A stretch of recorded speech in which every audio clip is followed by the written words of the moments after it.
a few minutes early, actually. This was not a part of my plan, I'm going to say. But we're here nonetheless. Um, while we are here, I kind of want to get into some interesting topic with you guys regarding the next installment of the Dewey Games franchise, that being Dewey 2K26. I'm not going to show my face on camera, even though it is dark in my room, and I may be able to get away with it, but because I had the lights turned off and everything. My long story short, my lights in my room went out again, so we're working on that. But I mainly just want to talk about it because there have been some more leaks today since we last talked about it on the TNA stream last night, as I'm recording this. So mainly just the big thing for me is, I mean, we already got some sort of leak that CM Punk will not only be the cover star of the game, but he will also be the main focus of the showcase mode as well. Basically, there's going to be 3 parts of it, from what I've been hearing, supposedly, and there's going to be one part including like just his favorite matches throughout his career, one part including what if matches had he never left WWE back in 2014, and then another section of just like fantasy dream matches. I'm sure of him against people that he wish he could have gotten to face but never got the chance to. First one that pops into my mind immediately is something like a CM Punk versus a Stone Cold Steve Austin. You could even do CM Punk versus Bret Hart, CM Punk versus Macho Man Randy Savage, stuff like that. CM Punk versus Shawn Michaels would be cool. If you want to include some more current dream matches that we have yet to see, maybe something like a CM Punk versus AJ Styles, or a CM Punk versus a Kevin Owens, or something like that, because who knows if Kevin Owens is going to be able to come back. I hope he can, but I just don't know if that's going to be the case. So that's what I'm really hoping for in particular. You know, Punk, I think, is honestly the perfect guy to be the main face of this game, because they kind of did a similar thing with Cody Rhodes in 2K24 just 2 years ago, where he came back in 2022. They didn't put him on the cover of 23, even though they put him in the game. He wasn't like the sole focus of it. Then they skipped a year, and then they put him on the cover of 2K24, right? And then I feel like it's the same way with Punk. He returns at the late 2023. You skip like 2 years in this case, because I'm surprised they didn't put him on the cover of 25, but oh well, it is what it is. And then I think, like I said, he'll end up being the cover of 26, which happens to be 13 years after WWE 13 came out, which actually was on the cover of a WWE video game. So that's just the way I'm looking at it. I honestly think he deserves it. And you know what? I know I originally said I was wanting to change my profile to something like a CM Punk versus a Drew McIntyre type of render, with both of them holding their respective world titles right now. But I actually don't know if I'm going to do that, or if I do, it'll only be temporary. I'm actually thinking on my future profile on all my platforms, and I'm going to probably end up making it the 2K26 logo, actually, just because that would make it a lot easier, especially if CM Punk's the current World Heavyweight Champion, and he does happen to be on the cover of the video game, and that's what we're going to be talking about a lot on here. So I think that's something to really dive deep into, you know what I mean? But speaking of that, guys, we've gone like almost 4 minutes into the stream, and it is now time to officially start watching Friday Night SmackDown. Let's get into some good old wrestling. Nobody's joined the stream yet, because I started earlier than I planned, but it's okay.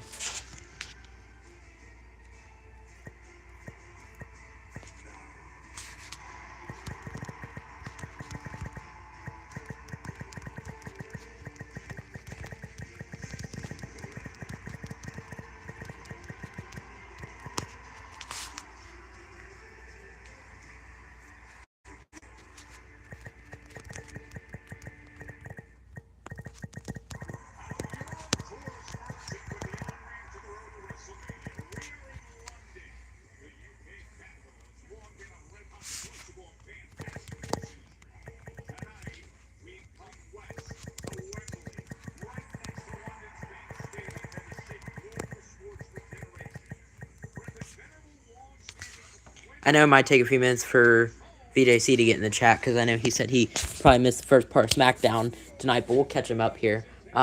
We got Randy Orton in the building tonight. He's going to be facing The Miz in a number one contenders qualifying match. By the way, I forgot to mention this, but SmackDown's in London tonight. I think it's going to be really good. I know part of it got spoiled for a lot of you people out there watching. Like, I forgot to put this in the description, but I'm just going to reiterate here. No spoilers, please. Let me just start Q&A and be like, no spoilers, please. All right. Let me start a Q&A. It's going to be set up funky, I know, but can I, like, make it bigger? Okay, yeah, there we go.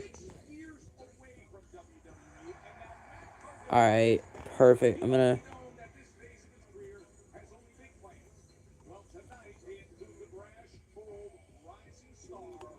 to... Okay, cool. I made it, like, huge. It's crazy. I think that's, like, a better size. Okay, cool. You also got Sami Zayn versus Ilya Dragunov in basically what is like a United States Championship rematch from back in the Open Challenge days. Back when Ilya Dragunov, he's 1-0 against Sami Zayn currently. He actually beat Sami Zayn to win the U.S. title not too long ago. Now these two are fighting when it comes to that world title on line. I think Sami Zayn deserves it more than Ilya, I'm going to be honest. I love both the guys to death, but I think Sami's winning it. I wonder what's going to be the main event tonight. That honestly could be. There's a sign in the crowd that literally says 6'7" Viper. That's crazy. 6'7". Just a dumb meme. But before we get into SmackDown, a last little bit of 2K talk. I just wanted to leak here. And if you don't want to know spoilers, guys, then scroll away right now. But I'm sure some of you guys have probably heard the same news I have. I've heard there's supposedly going to be 4 new match types in the next installment of the WWE games, WWE 2K26. We're going to have 3 returning match types, that being the I Quit match, the Inferno match, and the 3 Stages of Hell match, which has definitely been a long-requested match type, so I know a lot of people are happy about that. Then, you got a brand new match type coming in, which I'm not particularly excited about because it's very similar to the casket match, and that being the dumpster match. It is what it is. I'm probably never going to play it that much. I'm probably like once or twice just to see what it's like and see if it's similar. It has the same mini game and all. I'm done with it. Because what's the point, man? If you're going to do that to us, like, you know. Which is funny because they're showing the 3 Stages of Hell match from last week as we speak. That match Cody and Drew had in Berlin last week was insane, man. Drew really screwed Cody in that first fall, man.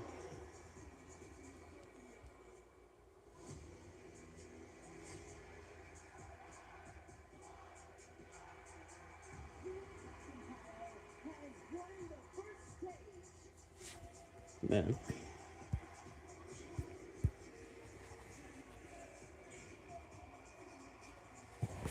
But besides the match types, some other key features that have been, like, quote-unquote leaked. I say in air quotes here because, like, it's not been revealed by 2K. I'm not going to believe it till I hear it from the real thing, from the real deal. But supposedly this guy, Mike Sherrill, that I've been hearing news from, is legit. So I'm going to trust it for now. But I'm going to be really disappointed if it doesn't actually happen. Supposedly there's going to be double the call slots. So that would mean 200 instead of 100. And that's something I'm really happy about because I know a lot of people run out of space very quickly, including my best friend Leah. Sorry, man. But yeah, some people like to go all out with the call slots. Like, I think alternate tires should honestly not even count as a call slot if it was me. I would bring back a feature like superstar threads that used to be in some older video games. And, you know, alternate tires don't have to take up so much space. But then you could do other ways to fix it as well. You could, instead of having a max of like 4 tire slots, basically 2 in a way because it's like 1 entrance and 1 in-ring, you know. I would also, I would just add several more spots there. Maybe instead of 4, like about 6, 8, or something like that. Because that would definitely help as well. I can't believe Drew McIntyre beat Cody Rhodes last week, y'all. I mean, that's just insane, really. Oh, here comes Drew McIntyre himself. He's getting a special entrance and everything, looks like.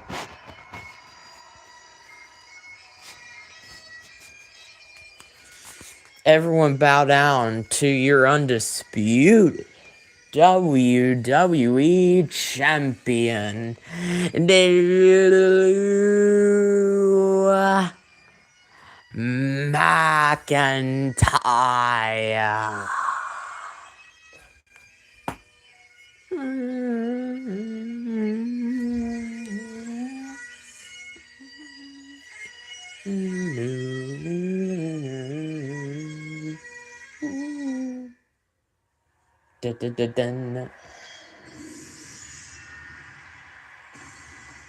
Oh yeah, man. Oh, that's gonna be good. That's gonna be good. I'm still kind of lonely right now. Not gonna. I think I gained one new subscriber from my SVR9 stream earlier, but wasn't much. I want to say I maybe have 206, 207 subs on YouTube now, something like that. I think that's what it was. Oh, yo, what's up, RJ? I don't know if you saw any spoilers in the chat that Jake sent earlier, but I made sure he made up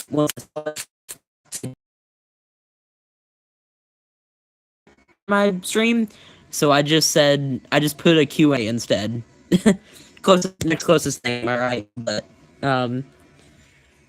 basically, I mean, I kind of know some spoilers, I'm not gonna, but I'm not gonna say anything spoiler related. This is basically last week's SmackDown. If you were here last week, basically just because everyone watched it on Netflix earlier, so that's the only reason I say no spoilers, because I do want to watch the show for the first time and see how everything goes down. You know what I mean? I'm sure you feel the same way. So no, I couldn't see anything. Okay, well, cool. I saw a couple results for the qualifying matches, and I see who answers Melo's open challenge, but other than that, that's pretty much it. I don't know what else is on the card tonight. I know we got at least like 5 matches confirmed. You got 4 number 1 contender matches, which basically the Fatal 4-Way at Science Main Event got confirmed now. I'm pretty sure. And then Melo has his U.S. title open challenge thing. So we're in for some pretty good action tonight. Also, the show's kicking off with the undisputed WWE champion Drew McIntyre. I know you probably can't watch it, man, but they had like this grandiose entrance for him. Like bagpipes were playing. These dudes at the entranceway playing bagpipes, and then the Titantron pops up with new undisputed WWE champion Drew McIntyre as he makes his way down to the ring here. The gold on his waist and everything. Oh man, it just feels so right for once. I'm loving this version of Drew McIntyre, dude. It's awesome. I still will be live for TNA and SmackDown this week. Alright. So you're just gonna do your live streams and all that, but you're gonna do it a little later. I see. Hopefully it's back tomorrow, like you said, and, you know, everything will work out again. And yo, Juan, what's up? Welcome. I started my stream on accident, like 5 minutes early. Nobody was here, because I didn't share the link. I was trying to share the link, but it started on me, and I was like, oh, well. So, yeah, that's why I had to message RJ separately, and I had messaged in the general chat to say it, because I couldn't get out of it, so I just messaged you guys in the Discord server the only way I knew I could, and yeah, it's funny, because I was like, well, that I wasn't, I think I started going live at like 7:55 or 7:56 or something like that, and for the first like 4 or 5 minutes of the stream, I had like genuinely nobody to talk to, so, well, actually for the first 10 minutes, because it took a little bit for RJ to join as well, but yeah, I was really sitting here talking about the recent 2K26 leaks that we were talking about earlier in the Discord, guys. Basically just talking about the match types, talking about the leaks from that one dude, that Mike Straw. Supposedly he's like an entire source for 2K, so, you know, I'm believing the stuff he's saying, but goodness, excuse me. I also want to take everything with a grain of salt at the same time, though, just because I want to hear it from the real deal. You know what I'm saying? I'm not going to believe it for sure until I see it. I'm like maybe 70-80% right now, but I'm going to be 100% once 2K actually does something for once, you know what I mean? I think we finally get our first reveals. I'm calling either next week on SmackDown, the 23rd, or Science Main Event, the 24th. I'm thinking one of those 2 days. A week from tonight is my prediction, but we'll see. Could be as early as this Monday Night Raw as well, but we'll see. We'll see. Which, by the way, I will be live for Raw this Monday, 3 o'clock p.m. Eastern time, specifically, because I want to make that clear, too. But I don't know if I'll be live for SmackDown and stuff next week, but I will try to. Same thing with TNA Thursday, I don't know. But I'll definitely watch it nonetheless. It was boxed. dumber match? What do you mean? What do you mean a dumber match?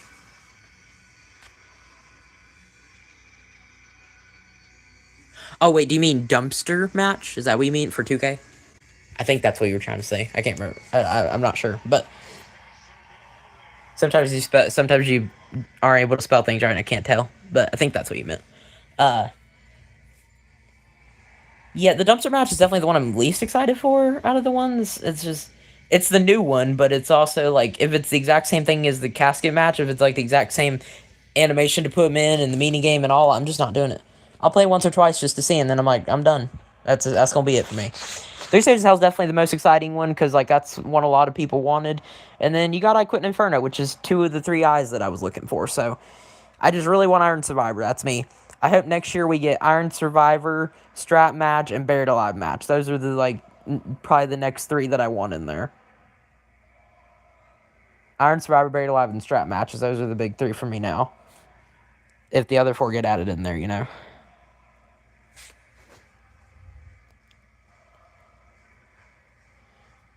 Dumpster match would be nice. Yeah, this is not my thing. Kudos to you if you like it, but I don't know. I'm worried it's going to be the same thing as the casket one. It's just, yeah. I have that in the back of my mind right now. That's what a lot of people are saying, is like it literally could be the same. But I am excited for the potential of 200 call slots, a draft in universe mode, 400 superstars roster, stuff like that. You know, those little things. I would hope that we can get stacked tables was another feature I heard coming back. So if that's true, then hallelujah. Because it's about damn time, you know. But yeah, that would make ladder matches feel even better, as if you could do diving finishers off the top of a ladder and through stacked tables. Like, that would be insane. Or what if you can put a superstar on top of the table and then stack the table on top of him, then he's like a sandwich, then you dive through it. Wouldn't that be something? I mean, can we talk about it? Put Chelsea in it. Oh, the dumpster match, definitely. I might do Meechin and Chelsea Green, low-key, just so I can see if Chelsea Green gets covered in trash with the match. That would be funny. I would love for them to give that as like an attire for her in a dumpster match. That would be funny. Or at least put it in the creation suite so we can give it to her. Yeah, that'd be so funny. Chelsea Green would be great in a dumpster match. But I also want to listen to what Drew's saying. I kind of got off topic, so let's hear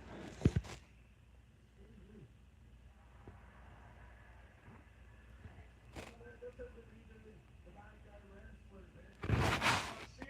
We definitely need a draft. For real, yeah. I'm curious to see how it's going to work, man. Is it going to be like the one in my gym, or is it going to be different?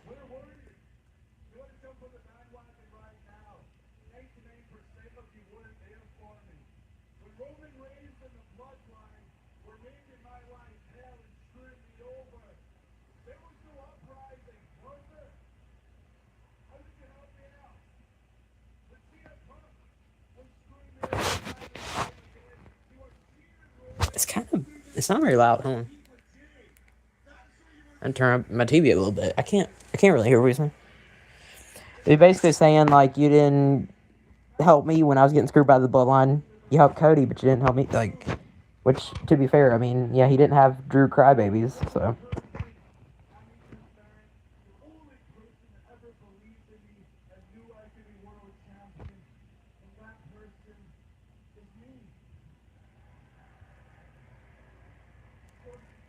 Drew McIntyre looks and sounds like he's running off of 2 hours of sleep. His eye is red, and he just sounded like very like he's gasping for breath. Is it just me? I don't know if you're watching it, Juan, but it's just like I can't really tell. I don't know, he sounds weird. Like he's really tired.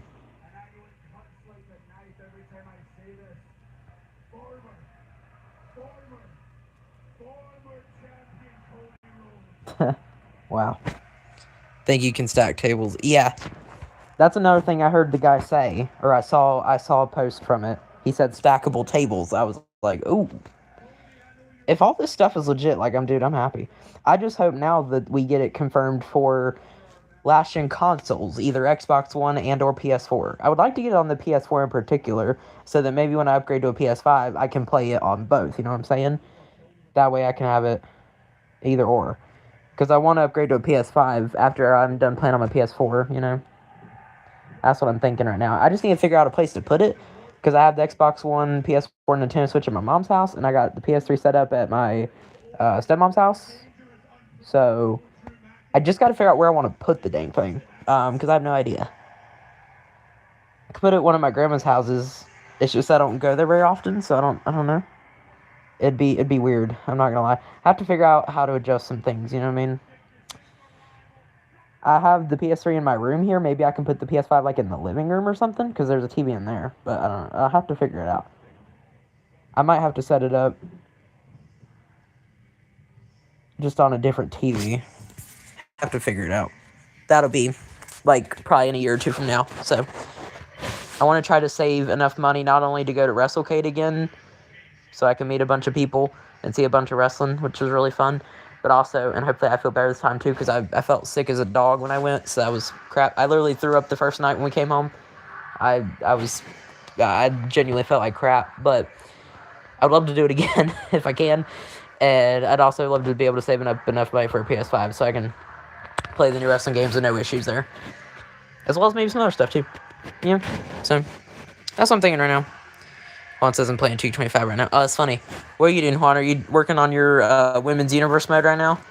Finishing that up before the new game comes out, or what you thinking? Do you like playing just like General Exhibition or anything else? Like My Faction? Well, actually, you said you probably hate My Faction, don't you? Like The Island, or honestly, My GM is kind of underrated. I hope they make some solid improvements to the online My GM, so that me and VJC can continue that series, but in 2K26. That's something I'm looking really forward to doing. Like, for real.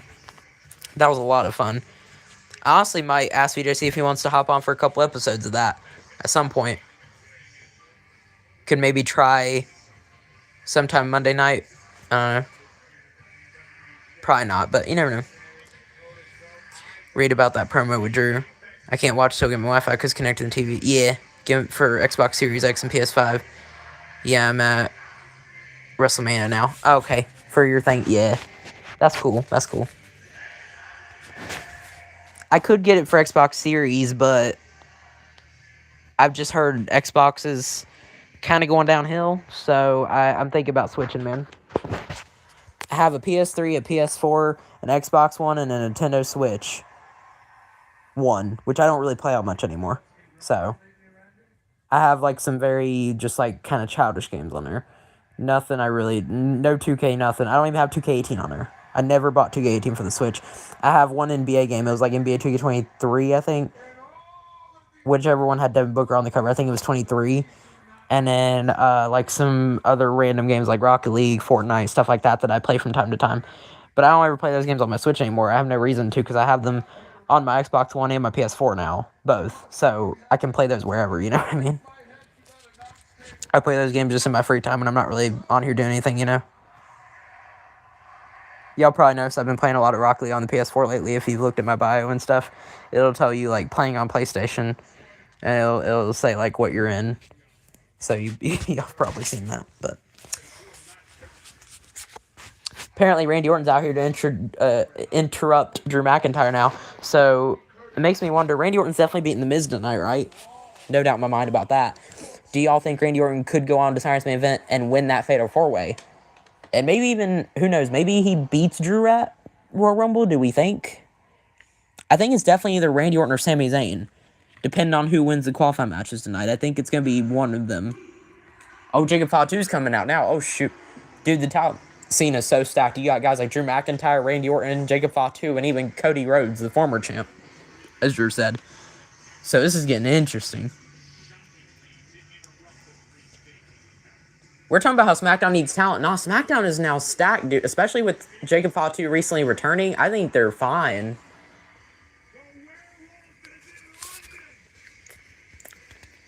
It also helps that Trick Williams made his main roster debut, and Matt Cardona returned. So, those two guys in particular also really help. And they're facing each other later on tonight. Jacob going right after Drew. I guess Drew McIntyre probably was the one that attacked Jacob Fatu. I have one of two guesses. It's either Drew McIntyre attacked Jacob Fatu, or Jacob Fatu genuinely doesn't know who attacked him and he just thinks it's Drew.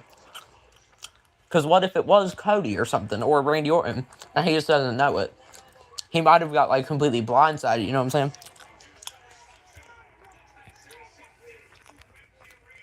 It could have honestly been Randy Orton. And Randy Orton loves looking at the peeps nowadays. Oh, The Miz.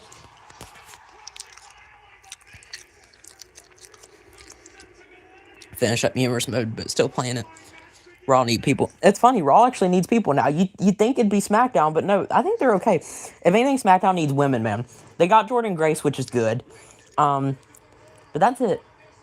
I feel like they still need Lola Vice. She would be a great asset. I almost could see like a Blake Monroe working. Maybe like Zaruka, especially Soruka. She would be great. Zarya, I would keep her on NXT and have her win the North American title or something like that. But then I'd eventually put her on the main roster as well. Put her in there with Julia after the U.S. title and stuff. Jordynne Grace versus Jade Cargill could be a great program they do for that SmackDown Women's Championship against, I think Jordan and Jade is a match that you could run, which would be really interesting. Definitely. Raw get Oba. I think Obafemi will go to Raw. I think you're right about that.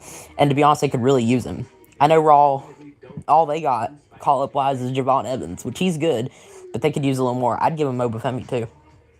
And then if you want to move some guys from Raw SmackDown just to help out, I would maybe have someone... I would maybe have a guy like Roman Reigns move back to SmackDown, because after all, that did used to be his show, and he does want Drew's title. Like, I don't think he wants Punk's title, after all. So I feel like the perfect guy to move from Raw to SmackDown, just in my opinion, would be Roman Reigns.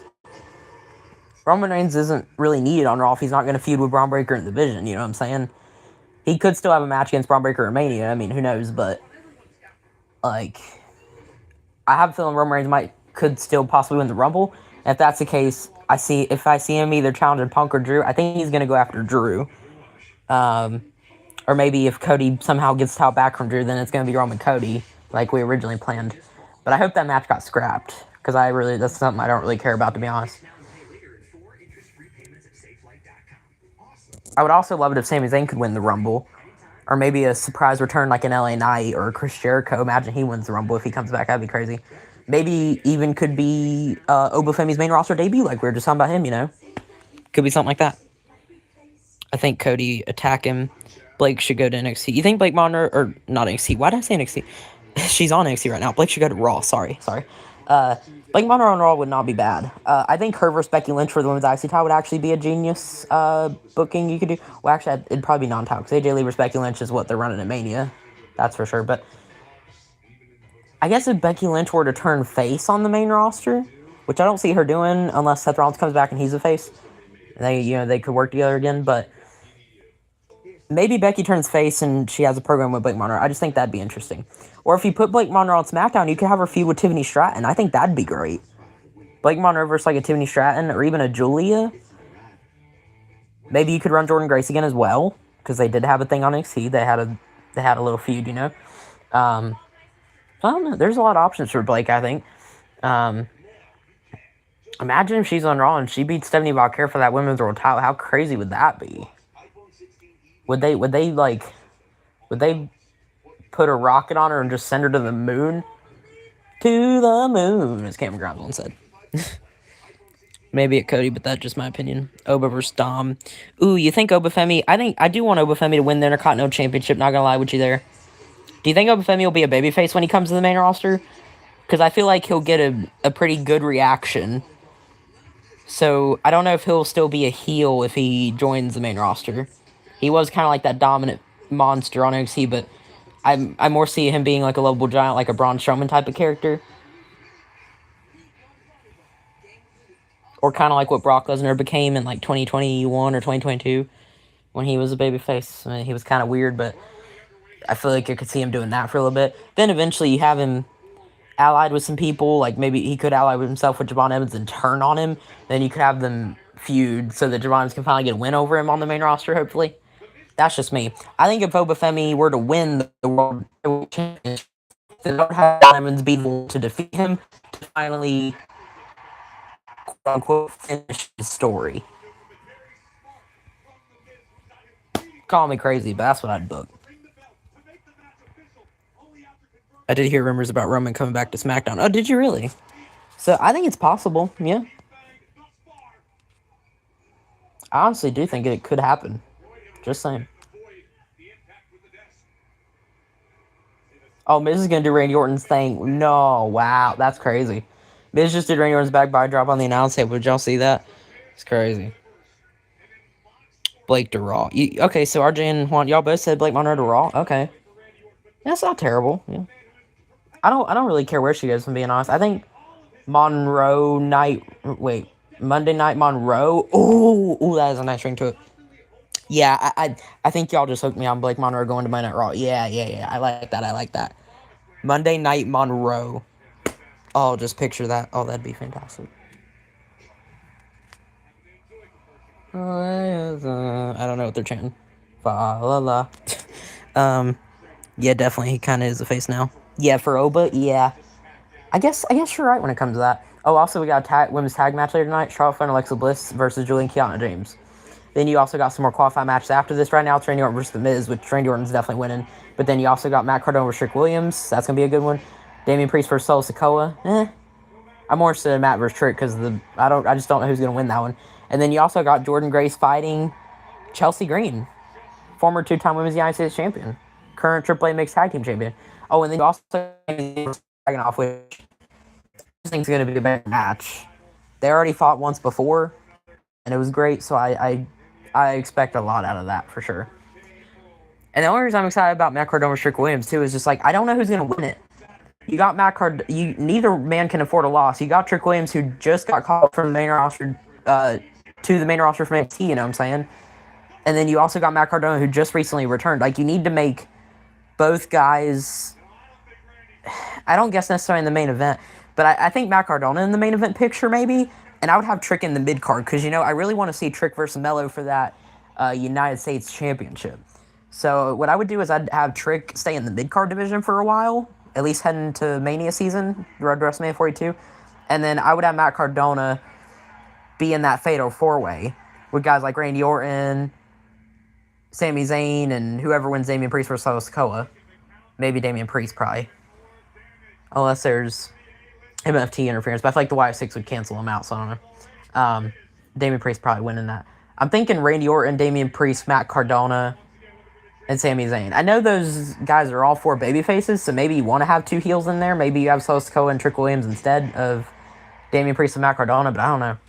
It could really go either way, to be honest. One thing's for sure, I think Randy Orton's winning this. No doubt in my mind about that. No way they're going to have Miz in this Fatal 4-Way. This is just the most obvious match here. Randy Orton's got to win this. They basically teased Randy Orton with Drew McIntyre, the fact it could happen at the Rumble, so that's what I'm thinking. But I could also see it being a guy like Sami Zayn if he's successful against Ilya Dragunov tonight. I don't know. RKO counter into the Skull Crushing finale. That was genius by The Miz. Yeah, he used to actually have history, too. I believe The Miz cashed on Randy Orton to win his first ever world title back in the day. I just thought that. Oba's kind of a face now. Jordynne Grace win. Yeah, I think that's what you meant to say. Yeah, I got Jordan beating Chelsea for sure. SmackDown's very exciting. Jordan win. Yeah, I think so. I don't see Chelsea beating her unless there's just interference again, but I mean, which is possible. But you gotta have Jordynne Grace. You gotta keep Jordynne Grace looking strong, especially if Jade Cargill's gonna come out and interrupt her. I think you could realistically set up Jade Cargill to defend her women's championship against Jordynne Grace at Saturday's main event. That's what I'm thinking.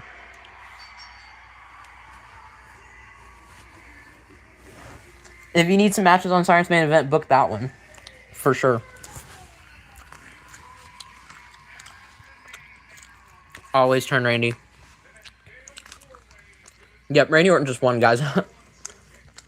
Like I said. That was obvious. Miz really tried to roll him up there. What do you mean always turn right? Do you want Randy Orton to turn heel? Is that what you're saying? RKO. Kind Cover 1, 2, 3. Randy Orton had to win that. He just had to. It's not even a question, bro. That's not a spoiler. That is just a fact of life. Yeah. Quote, the megastar. Fatal 4-way undisputed championship. No one cares match. Science main event. It's probably the main event. Science main event. Randy Orton confirmed. I think Belair returned at Rumble or Science main event. I think she returns in the Women's Rumble, and call me crazy, but I got her winning the whole thing. 2-time Rumble winner, just like Charlotte Flair. That's what I'm thinking. Ooh, now Ilya Dragunov talking to Drew McIntyre backstage. Dude, Ilya Dragunov could beat Sammy. I don't know if that's something I'm interested in, but you never know. Ilya Dragunov wants that world title. Ooh. Dude, Sami Zayn versus Ilya Dragunov looking exciting, too. You know I'm already excited for Matt Cardona versus Trick Williams, but Ilya Dragunov versus Sami Zayn is going to be good as well. I can't wait for that. The only one I really don't care about is Damian Priest versus Sosco. Because I don't think either one of those guys will win the Fatal 4-way. That's a fact. They're probably going to be the one that gets pinned, truthfully.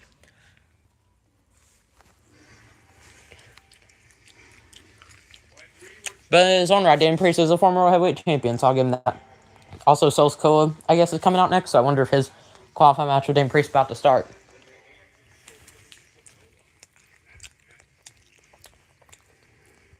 Bianca returns to the Rumble. I think Liv wins Rumble. I wouldn't mind if Liv Morgan wins Rumble. She definitely deserves it. 100%.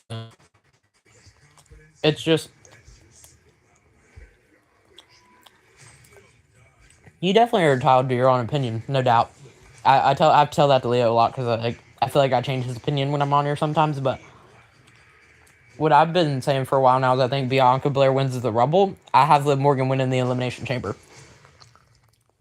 That's what I'm thinking. But I could be totally wrong as well. Again, I'm not Dewey Jesus. Jesus. What the heck? Jesus. I'm not Dewey God over here. I don't know everything. But I at least, yeah, I say what I think is going to happen. And if I'm wrong, then, well, again, you're more than welcome to call me crazy. So we'll just have to wait and see. Like everybody says, you watching the show? You enjoying the show?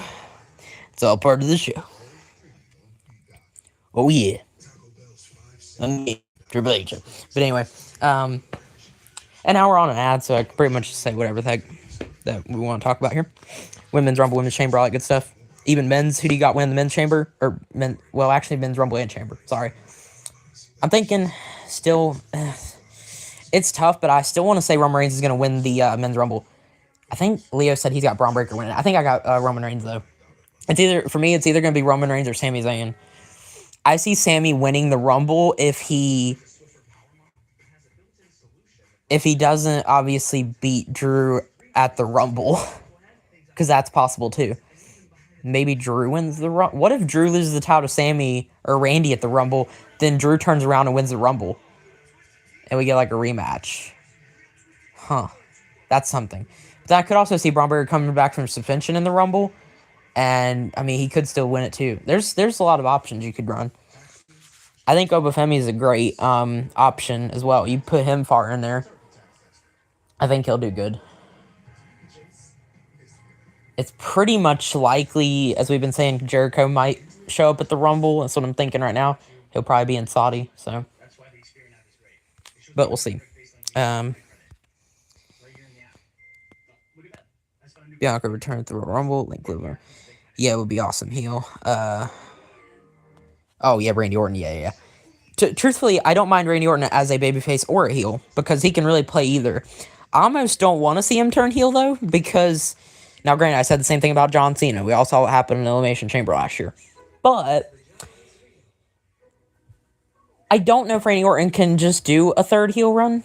And at this point in his career, he had a great run in 2009 as well as in like 2021, I believe, like late 2020, early 2021, whenever that all was going down on Monday Night Raw. Like, I remember him feuding with Drew McIntyre and a bunch of other legends because he was like trying to become the legend killer again. He killed like Ric Flair and Edge and Christian, who he was feuding with, I think.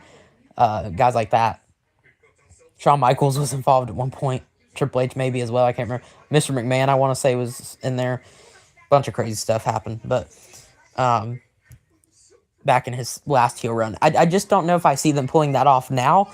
Although if they're going to do it, the best way is to reveal him as the guy that mysteriously attacked Jacob Fatu.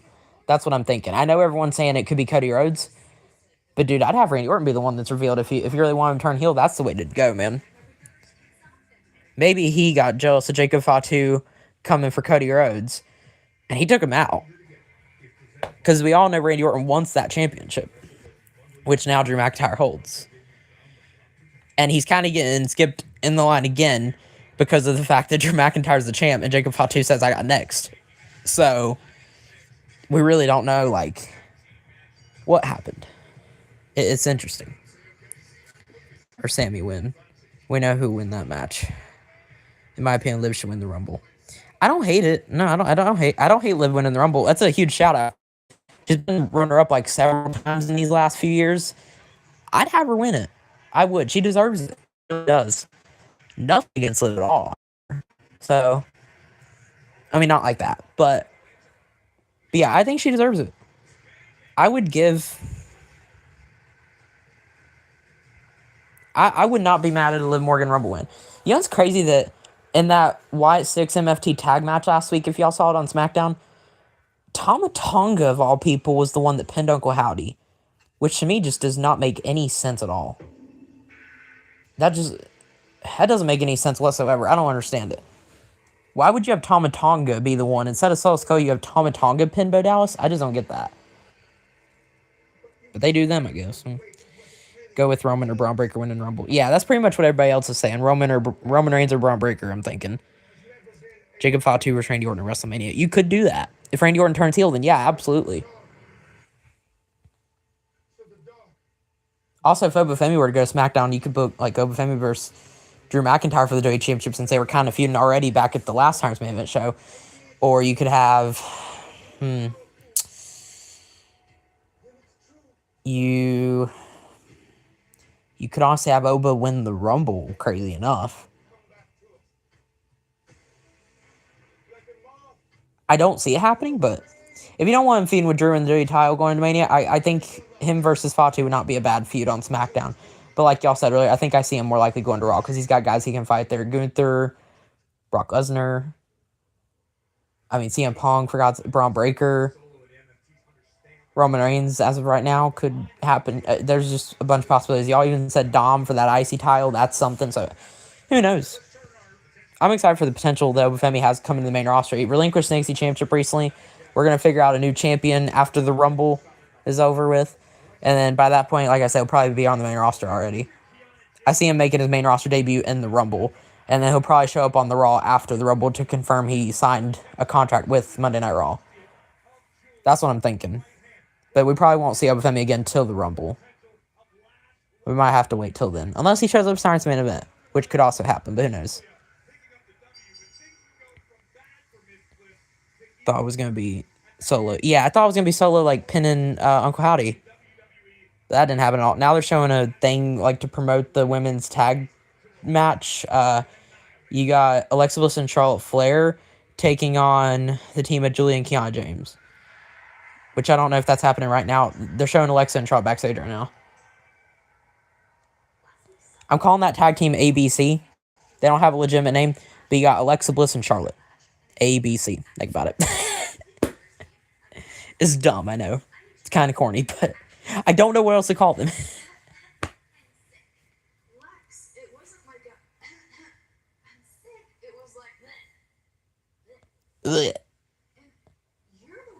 And honestly, these segments are corny. That's like kind of the whole point.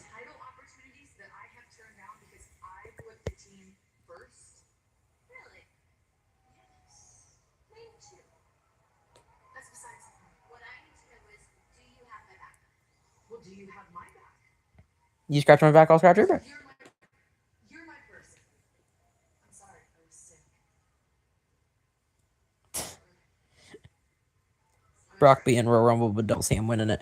Oh, please, God, don't get Brock Lesnar third Rumble win, dude. He won in 2003, right? Or 2002 or 2003. We've talked about this before. It was one of those Rumble years. And then also in 2022, which I consider to be like one of the worst men's Rumble winners ever. That 2022 men's rumble, and honestly the women's rumble too. It was just bad winners that year, but.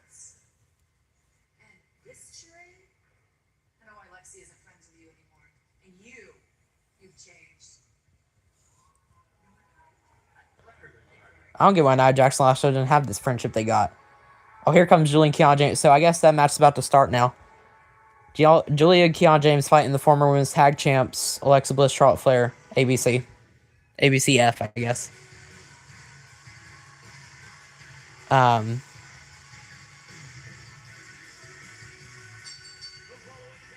then you got, the current women's United States champion, Julia, out here with Kiana James.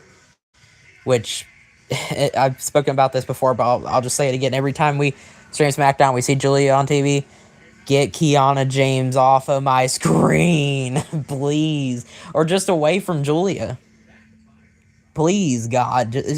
Julia doesn't need her. She was fine without her in NXT. Why now?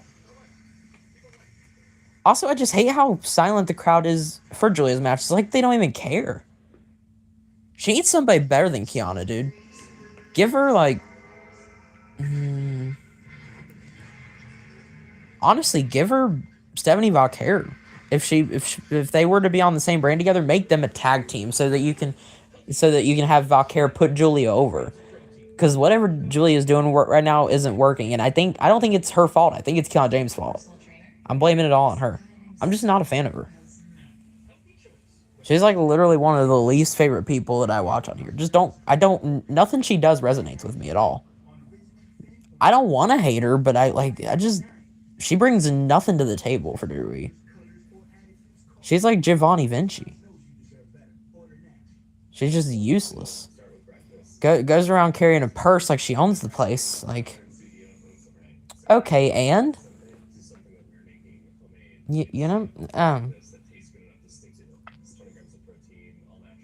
Just not a fan of her. Yeah. I sound like I'm crashing out. She was not my intention, but it's just not my type. In the ring, of course, but also not in that way either. If you go to Smack Talk, their team name is Ring Queens. Oh, is it really? For Alexa Bliss and Charlotte Flair? Also, did y'all leave? It says 0 people in chat. That's strange. Let me make sure my chat's still working also. Well, we're here. Okay, cool. That's cool. So, okay, RJ's back in here. I see. Okay. Weird. I don't know why YouTube glitches. Sometimes the stream it says 0 people in here, and there's probably like at least 2 of you in here. But anyway, yeah, I think they can just do a lot more with that. And it's funny. So, what Alexa Bliss, Charlotte Flair's team name is it Ring Queens? It's not terrible. I don't know where they get the ring from. What does Alexa Bliss have to do with ring? They could be the goddess queens. You got the goddess and the queen. I mean, That's an interesting tag team there. So, want Stephanie with Julia? Yeah, that's what I was saying. I wouldn't mind if they were to do that because maybe that'll get her over. Kiana ain't doing it. Ever since they decided to pair them two together, I'm like, okay, I'm out. Not really, but you know what I mean.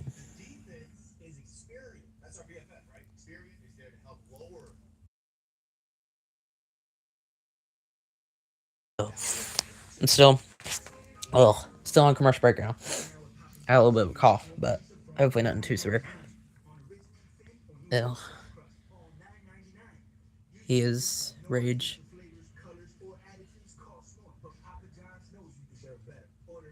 If you mean I'm raging, no, I wasn't trying to rage. But I just don't like her.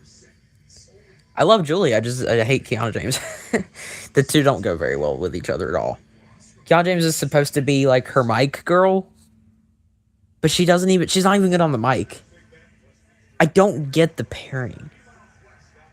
They had no correlation when Julia was in the NXT. Why would she now? They've literally never worked together until now. Why did they just become friends all of a sudden? I need explanations. Yeah, Michael Venom Page. UFC number 10 ranked UFC middleweight.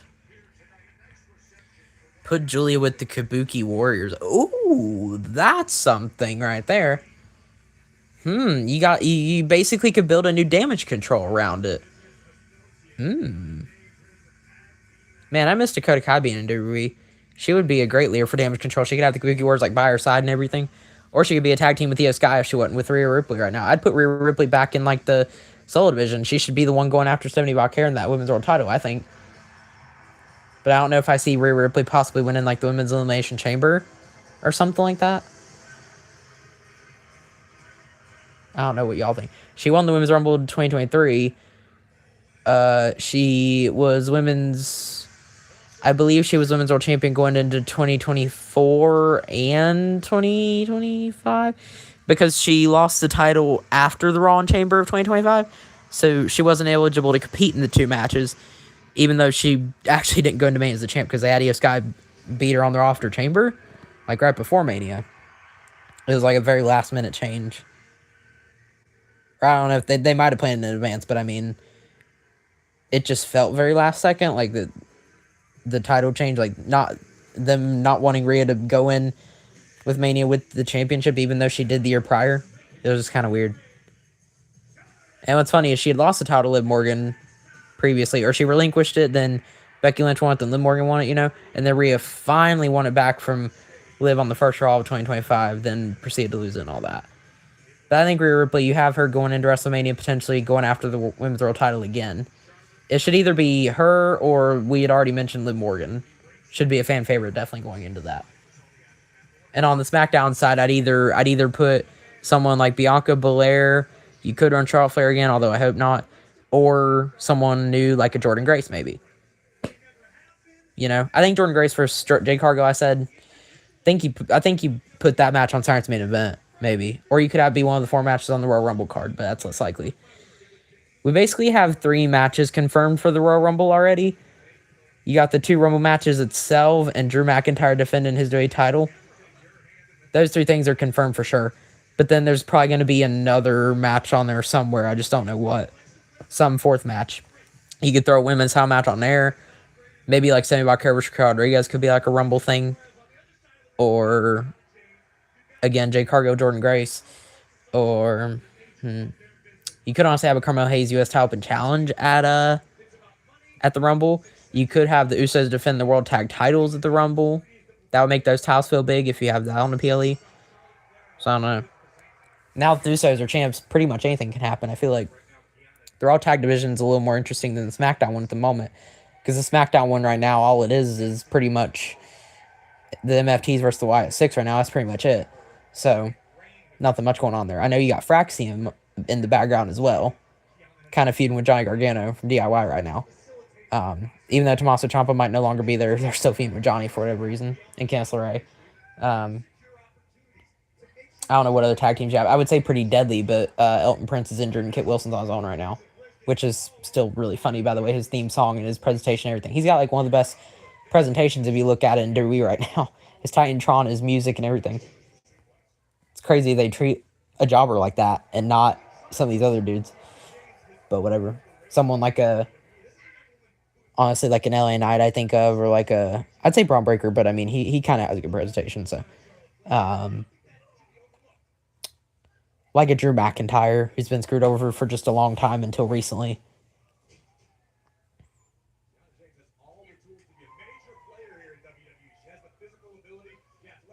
No.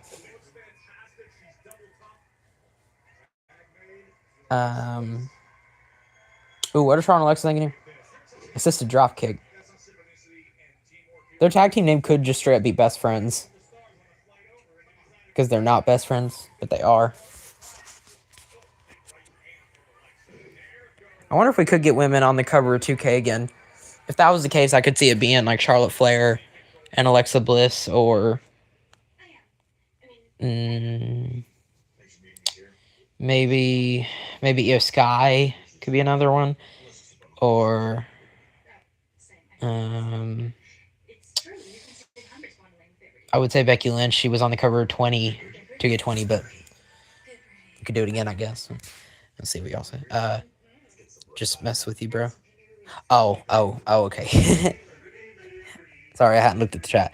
Hi, Gigi. What's up? What's up? Kind of hard to tell because I don't really show my face on here much anymore, unless I'm going like with someone, then I will. But unless somebody else on the screen, I kind of just have it off typically.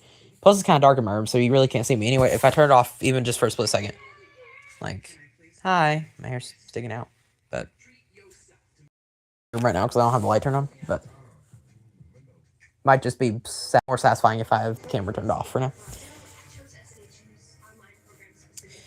Long story short, my SmackDown Raw 2009 game quit working, and I'm looking into why that's the case and how to get it back. So until then, I'm going to be possibly doing some more gameplay on my PS3 this weekend, but it'll probably be SmackDown Raw 2010 and 2011. If you guys are more than welcome to join those streams when I do them, I'll probably do one tomorrow, like afternoon sometime, because I typically wake up late when it's on the weekend. I like to sleep in. But then once I wake up around lunchtime tomorrow, give or take, maybe like 1, 2 o'clock, I'll start SVR 2000. I don't know which one y'all would rather me do, 2010 or 2011. But I do one of those. Yeah, I mean, I'll figure it out. Whatever I'm in the mood for, I guess. We'll see. And then, what else? I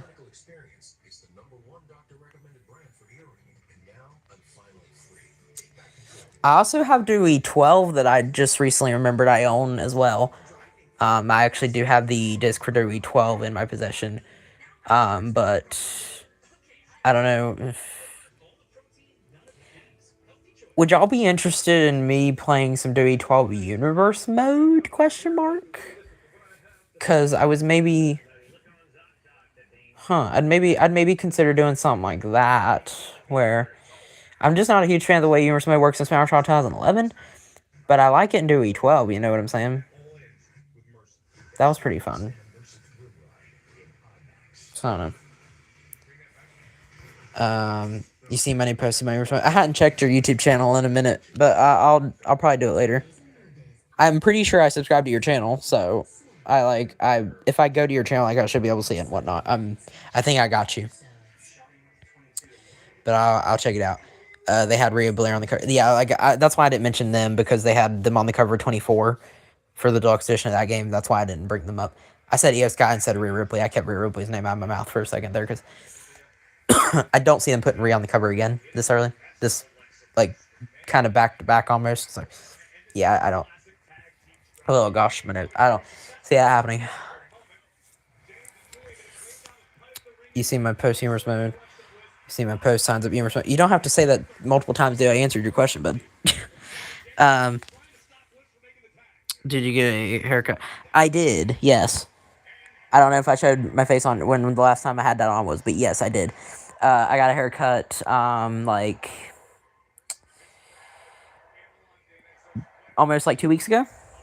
Something like that. It was right before I went back to school this past Wednesday. I think it was on a Tuesday. So not last Tuesday, but the Tuesday before that. It was January 6th. Because it was the day of NXT New Year's Eve, I remember now. Yeah, I've had it since then. But I also haven't shown my face on stream the past few times. So yeah, you probably hadn't seen it. But yep, I did. Dewey 12, my favorite. Okay.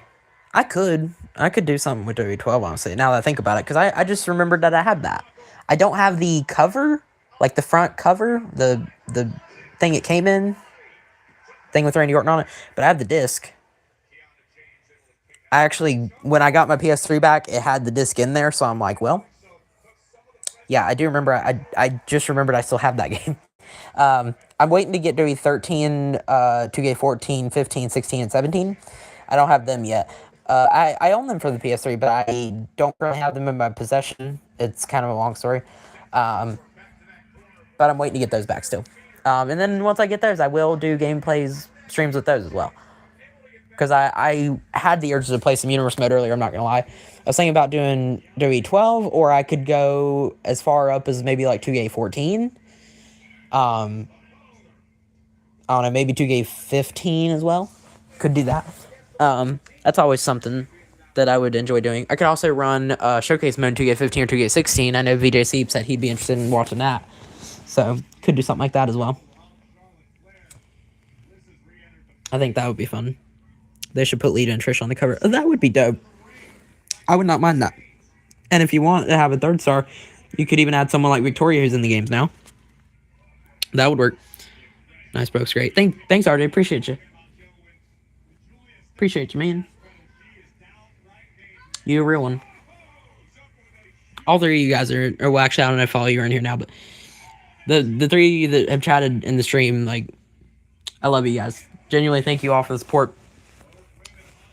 Wouldn't have 200 subscribers probably if it wasn't for y'all. Because I honestly am surprised of just the very early support that I've got. With a little into a year of experience now, I couldn't tell you the day I uploaded my first YouTube channel, but I want to say it was sometime in February. Wait, no, it would have had to have been when 2K came out, so I think it was in March. I'm getting close to a year of first being here on YouTube. So, and the fact that I already have about a fifth of the way to 1,000 subscribers is wild to me. Oh, shoot. Well, Alexa Bliss and Charlotte Flair won the women's tag against Julian Kiana, but now Nia Jax and Lash Legend coming out and ruining it for everybody else. This sucks. I just can't believe how quickly I've grown on here, you know? Already over 200 subs. I think I want to say it's like 206 or 207 last time I checked.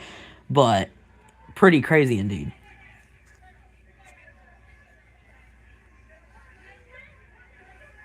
Julia wants to throw hands. Julia wants to throw hands. Let her throw hands, Julia. Can I? Let her throw hands.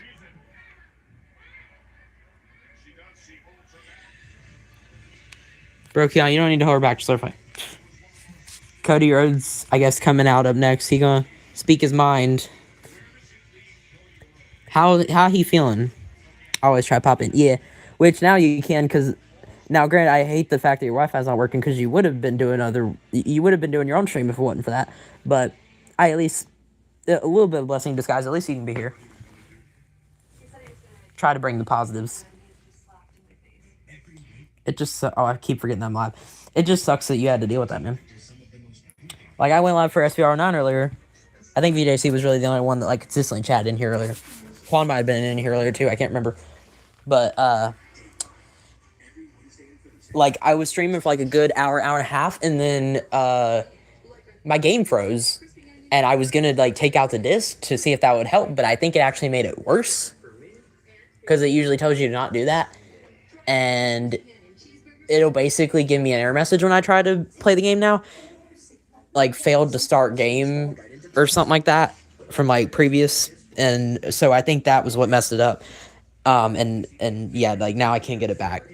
I tried deleting the save data for it and all that, and it's just not working. I already played 3 weeks worth of 2 different Road to WrestleMania storylines between John Cena and Chris Jericho both. And I think I deleted the save data, so that might be gone now.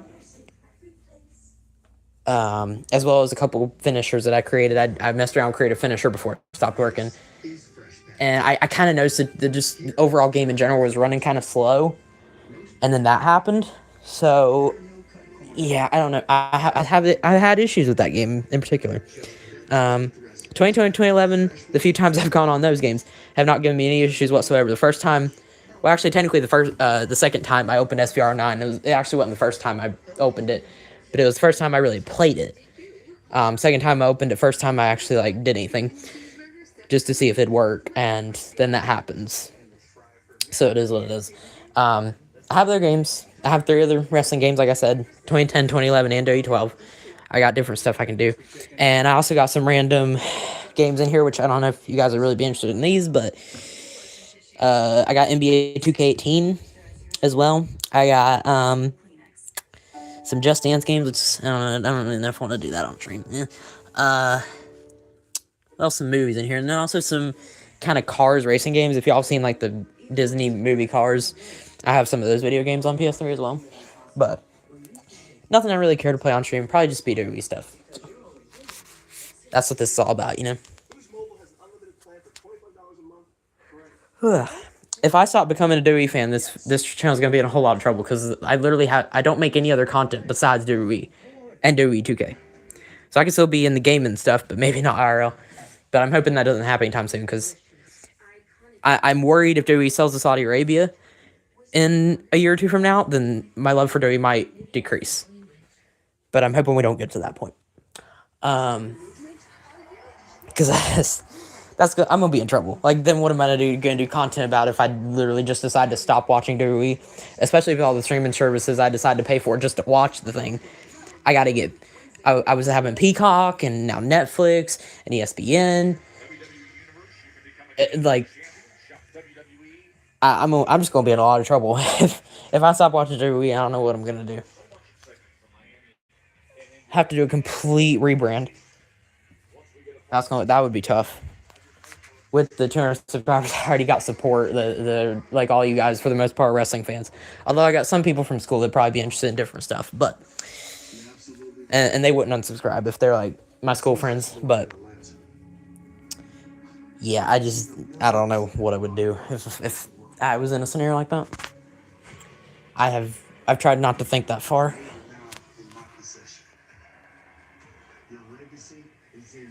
Oh, yo, Jacob, what's up? Good to see you here. Miss it because of work. Yeah. Yeah, I understand that, man. You got a daytime job, like you can't help that, bro. So, like, no, it's fine, man. I had school for the most day. I was only able to pop in from like 12:45 to like 2:30ish because I usually leave school at like 11:30.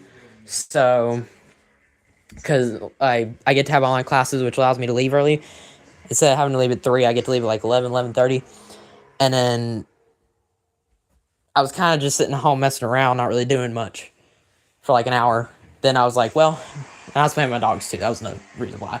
But then like after an hour or so, I was like, let me just hop on YouTube, do that stream.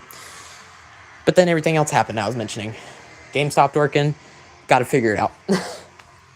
Having some difficulty. Like, how are you having difficulties with your Wi-Fi? You can't stream TNA, SmackDown, none of that stuff yet until probably throughout the weekend, maybe sometime later on, which I'll definitely pop in, by the way.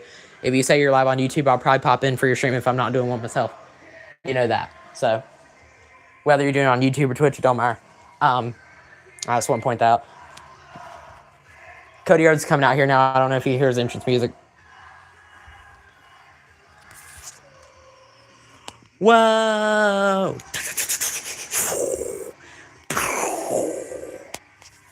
I love his pyro. Favorite gear. The blue, red, and white. Red, white, and blue. I love it. American Nightmare, USA colors. Like, genuinely, my blue and red are my two favorite colors. If that tells you anything. So, I love the way he has his presentation. I would consider giving myself his moveset and his entrance and everything. But I think if I do his entrance, that'd be cool. But I almost want to I want to make my moveset, since Wesley's not going to be in the game, and I could do Javon Evans again, but I already did him 25, I want to switch up a little bit. I'm thinking in 2K26, if I get that game, I think I'm going to make my moveset like Aleister Black. Is who I'm thinking on copying. And then I'm going to edit my signatures and finisher moves and stuff like that from there. But the main guy I want to copy from is Aleister Black. Because I already have his like double black mass as my super finisher. So I could just keep that. I think it's called Mass Destruction. I just love that move. Kick, and you're out.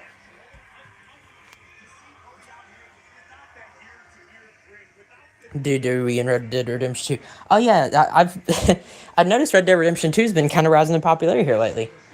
I actually have that game on my PS4 and I've never played it.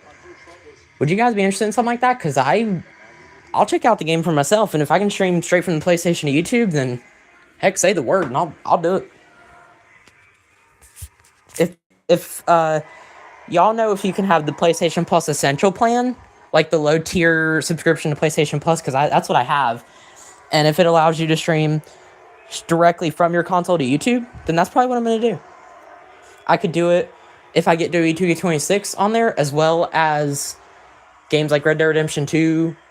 I mentioned earlier games like Rocket League and Fortnite, stuff like that I play from time to time. I could always do those. It's like a fun little get-together stream. Be like, if you want to party up, if you have those games, if you like that type of stuff, you can always do it. Or you could just watch along. Either way. But I think that'd be something fun to consider doing in the future, just aside from WWE stuff, because I want to change up a little bit. But obviously the main focus is definitely going to be wrestling. That's what the YouTube, the Twitch, the Discord, everything's all about. You know? I'm on night 2 on WrestleMania Universe. Oh, nice. You're getting through it. You're flying by it, man. I don't want to work nights. Yeah. I wouldn't want to work any night. Nobody does, man. My moveset for my call is Brock. Oh, is it really? Brock Lesnar. The Beast. It was Wesley, then it was Javon Evans. 2K24 and 23, I think, as well. Wesley. Or maybe not 23, I don't know. 2K24, definitely, Wesley. 2K25 was Javon Evans. 2K26, Aleister Black. That's what I'm going to do. Because I love his moveset. I love his, like, strikes and everything. I also want to have a little bit of high-fly moveset, so I'm going to add that. But I want to be, like, a technical high-flyer, if that makes sense. Kind of like an Eddie Guerrero, almost. I might give myself, like, an Eddie Guerrero type moveset, honestly. But I think that'd be fun. You know? It's a great game. Oh, Red Dead Redemption 2? Is that what you mean? Yeah, I would like to try that one out. I also have, like, Final Fantasy Warfare, I think is what it's called. And there's some couple other games. I've literally just... Games I got with my PS4 for free. I didn't even have to pay anything for them. They were gifted to me. And I just have yet to try them out. So I have things at my disposal I could play, and I've just never tried. Are they booing Cody right now? I didn't want you guys to be spectators. I wanted you guys to be teammates. But somewhere along the line, perhaps I got comfortable with episodic. Dare I say even predictable. I did not see all the eventualities, all the ways which I could lose. And 2K24 was Hogan, and 2K23 was Old School Taker. Oh, okay, nice. Drew McIntyre just that good? Cody kind of speaking his heart out on the mic. I'm interested to see what he's saying here.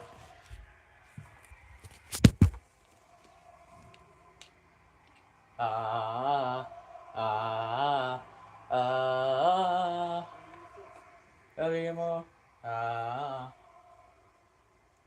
could ask myself that, or I could ask you, what does Shawn Michaels, Hulk Hogan, Steve Austin have in common with the American Nightmare? It's simple. Royal Rumble? We are the only ones who ever went back-to-back at a Royal Rumble. And only one of those names ever won it for a third time. That's because it's a hell of a feat, almost an impossible feat. And each and every one of you know me very well. I love a gamble. I love a long shot. In the ever-evolving WWE, where we have the best... Wait, so Cody Rhodes is going to call a shot for the Royal Rumble? Is that what we're doing? Shoot. So here and now, in a city that means a great deal to me, a city that I think Cody calling a shot for the Rumble in Saudi, guys. Oh, what up, VJ? Good to have you. to sharpen my skills and come back the American Nightmare in a city that does deserve a WrestleMania, in a city that gave me a Blue Peter bag. London deserves a WrestleMania. Hell freaking yeah, dude. Drew McIntyre has said that there is no rematch clause. Good. We'll do this the old ways.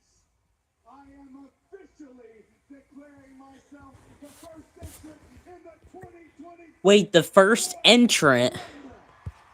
Wait. The first entrant? Does he mean, like, the first person that's declaring for it? Or, like, number one entrant in the match itself? Like, what do you mean, Cody? Is he gonna try to go all the way? Dude, what if he gets all the way and he's in, like, the final two, bro? Imagine. People would probably boo the crap out of him because nobody wants him to win it for a third time and tie Steve Austin. Be insane if he does that, but I watched the first hour before I went to work. Now I gotta watch the rest. Okay. Well, that's cool because SmackDown's only been going on for like an hour and 15 minutes, man. We're currently in the middle of a Cody Rhodes promo, if you couldn't tell. So, you good. You really hadn't missed much, man. He entered number 1. That's crazy. Is he saying, like, legit number 1 in the matchup? Like, going all the way, you mean? Is that my understanding? Because he straight up said entering number 1. I think I'm the first person saying I'm going to be in this match. That's what I'm thinking, too, but I don't know. You two can go back and forth on that. I was trying to figure out the same exact thing. Because Cody Rhodes could win the Rumble and just get the title back in Mania. Watch. Imagine that happens. He tried to pull HBK. Exactly. Shawn Michaels in, 1995 when he did it? Yeah. Bro, he's just going to do that.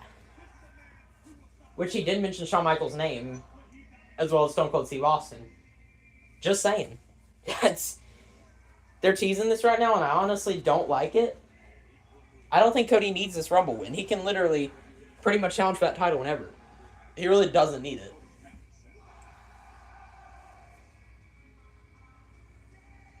And I was hearing people say that he confirmed he attacked Jacob Fatu, but I didn't hear him say that nowhere. So I think that was false. Because he did not turn heel there. He's still pro-audience. Oh, here's Matt Cardona. Always ready. Yeah, going number 1. I don't know.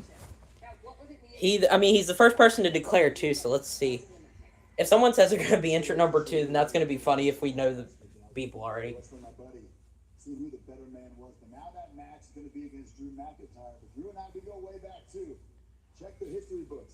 Drew's first match in WWE was against me. Just like Cody. Wait, is that true? Was Drew McIntyre's first match in WWE against Zack Ryder? I didn't know that if that's the case. Hope so. I don't know if he means, like, number 1 entrant in 2026 Rumble, or just like VDC says, first person to say I'm going to be in the match. So, something. Dude, I think Matt Cardona should beat Trick Williams tonight. I know we potentially might have 4 baby faces fighting to start something like that, but I don't care. I think Matt Cardona should win it.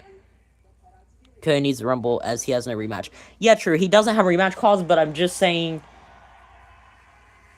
there's no reason why he can't just challenge for the world title at any point. He could even move to Raw and challenge Punk. I could see Cody Rhodes winning the Elimination Chamber in Chicago and possibly challenging CM Punk for the World Heavyweight Championship for WrestleMania. That could be something.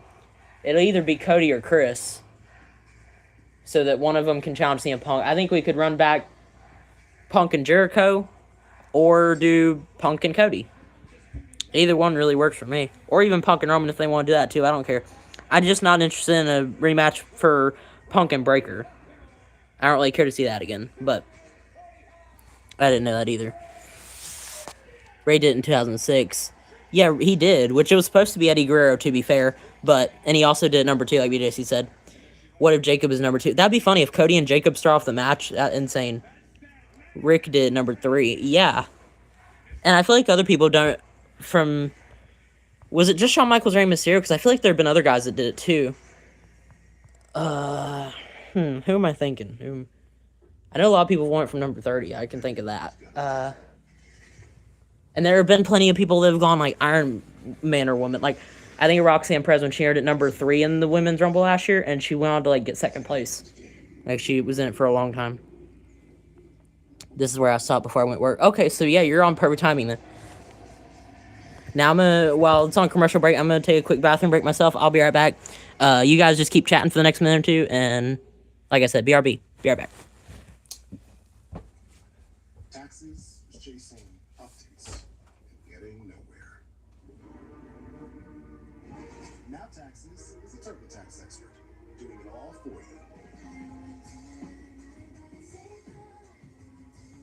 While keeping you in the loop. So you can keep chasing this feeling. Now this is Taxes. Intuit TurboTax. You've forgotten to get that special someone in your life a gift. Well, Mint Mobile is extending their holiday offer of half off unlimited wireless. So here's the idea. You get it now. You call it an early present for next year, like 11 months early. What do you have to lose? We're having fun with snow all winter long with Twisted Tea Drop. You're some real Twisted Tea fans who love the smooth and refreshing taste of Twisted Tea Hard Iced Tea. Real green tea with 5% alcohol. Keep it twisted. New day, same routine, same old bang. Not her. She switched to John. Game changer. Which means she's getting cash back. Everyday purchases build her credit. And her savings, working overtime. Well, banking fee-free. Fee-free. Fee-free, Pops, is what I said. So don't think the old way. Bank smarter through John. I'm so hungry.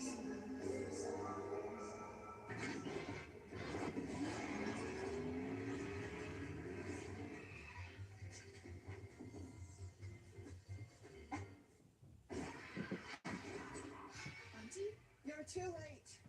She's been fed. What? What? Aunties, you're too old to be fighting like this. Oh. Did you invent crispy chicken? Of course not. Alright, I'm back. Put it inside of a taco. Guess who's back? Back again. Back to the friend. I think Eddie was set to win the world title the day he passed away. Oh, was he really? Like the day of?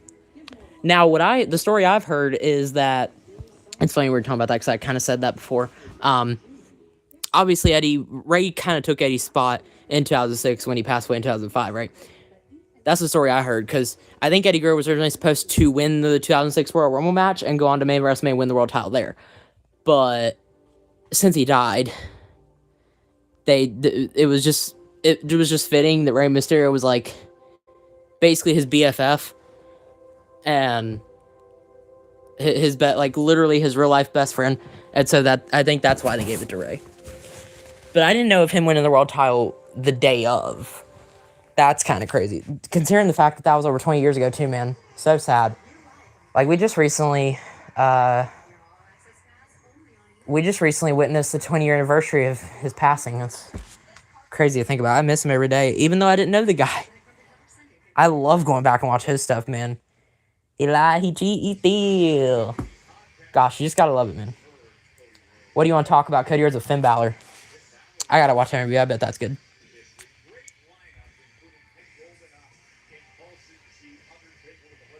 Where they're talking about like doing smoking while training or something stupid like that. I was like, what in the world? Yeah, he was in a triple threat him versus Randy and Batista on SmackDown. You guys heard Edge is retired in October? I didn't know October, but I know I heard that AEW Wrestle Dream was the show. I think that's what it's called, Wrestle Dream. And it happens to be in Toronto, his hometown. So that would make sense. But if that's in October, then yeah, I did hear about that. That's what I heard, was Wrestle Dream in Toronto. He'll retire there. Okay, they took out the, like, woo-woo-woo Zack Ryder part.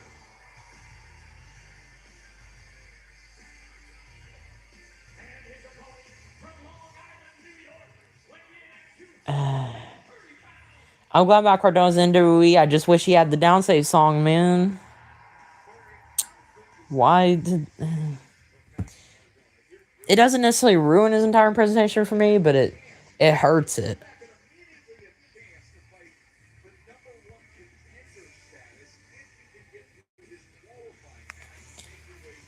What I heard was Edge is going to retire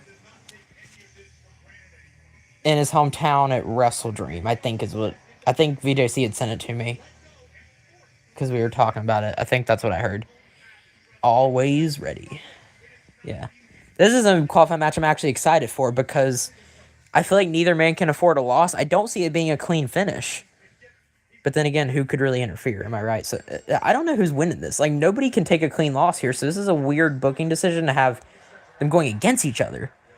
But I feel like I have to go with Matt Cardona only because he's always ready. He's in the main event spot. I just think Trick Williams is going to go start in the mid card, while Matt could go after Drew McIntyre. He has a lot more history with Drew, and he could go after that world title. Versus Trick Williams, I see him going after Melo in that U.S. title. You know what I'm saying? So, which I believe Melo's holding a U.S. title open challenge later tonight, by the way. So that's going to be good as well. But obviously, he won't be fighting Trick Williams because I doubt they're probably going to do that until, hopefully, WrestleMania 42. I think they're building it for that, but we'll see. Trick win. You think Trick's winning? Wow. I mean, again, he can't afford a loss. But I feel like if he loses to Matt Cardona, it's not that big of a deal, is it? Because Matt Cardona's always ready. And he's going to whoop that Trick. I don't know about y'all, but I got Matt Cardona. Oh, goodness me. Holy cow. I've had bad allergies tonight. Jesus. My, sinus, nose pressure, everything in my face is acting up now. Hope I'm not sick. Ugh. Well.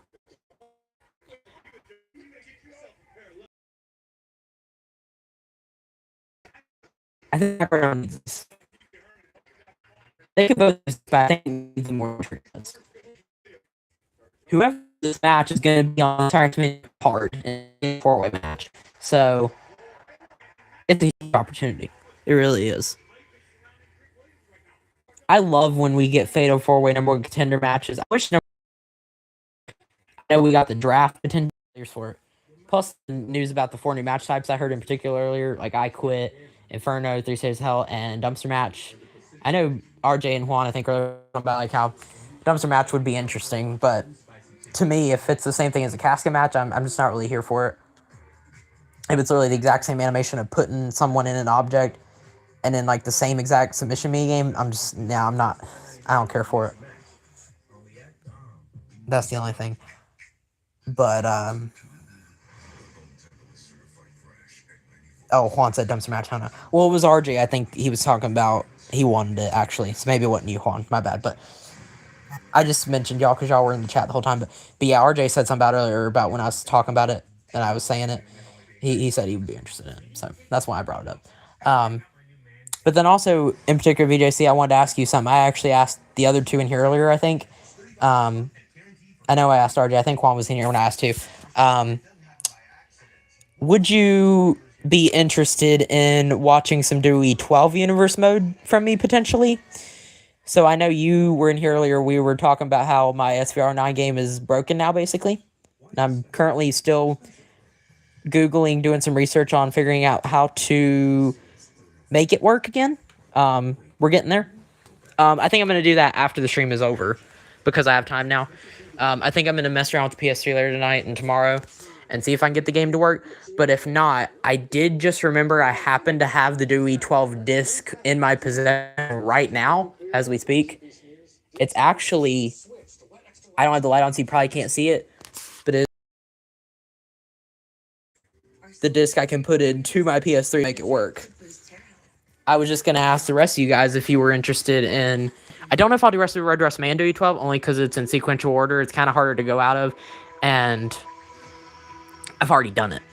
I don't have really interest to do it again. Versus the 2010-2011, I'll actually do new stories, branch out and do new ones, which I definitely still want to do.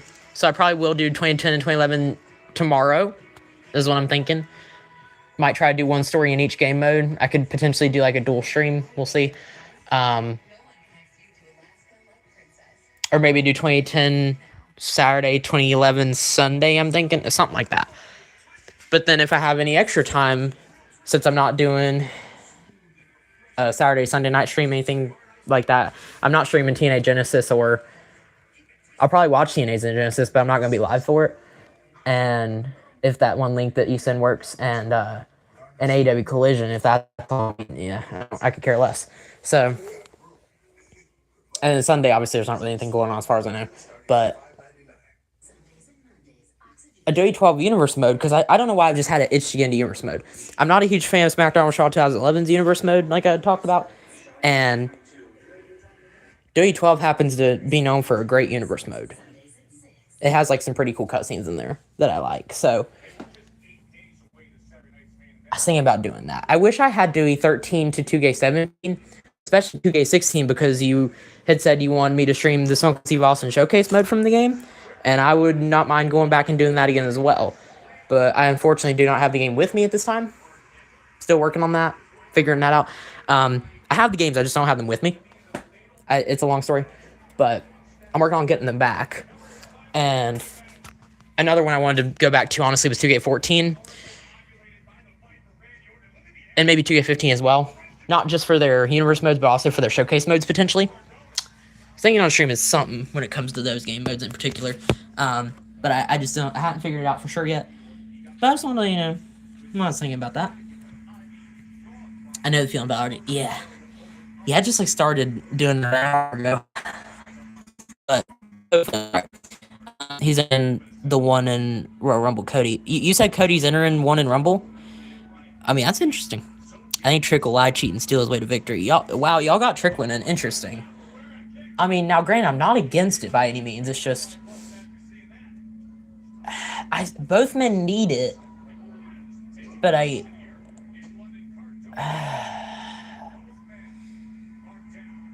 Trick came off a victory against Ray Phoenix, and Matt Cardona came off a victory against Kit Wilson. So who do you think needs it more? Does Trick Williams need it more than Matt Cardona, in my opinion? Or in y'all's opinion, sorry? Because in my opinion, I'm thinking Matt Cardona could use it. But at the same time, like, I'm not against Trick Williams. I don't know if I see the realistic of having 4 baby faces in a match, because what if you have Randy Orton, Matt Cardona, Damian Priest, and Sami Zayn, or Ilya Dragunov, whoever wins that match? Then you have 4 baby faces, and it just isn't a great dynamic. So you could still throw in like a Trick Williams and a Solo Sikoa instead of Matt Cardona and Damian Priest. I just realized Matt Cardona did the zigzag to Trick Williams. That's funny. Is he referencing a bunch of TNA guys? It looks like he's going to do Angel's Wings too.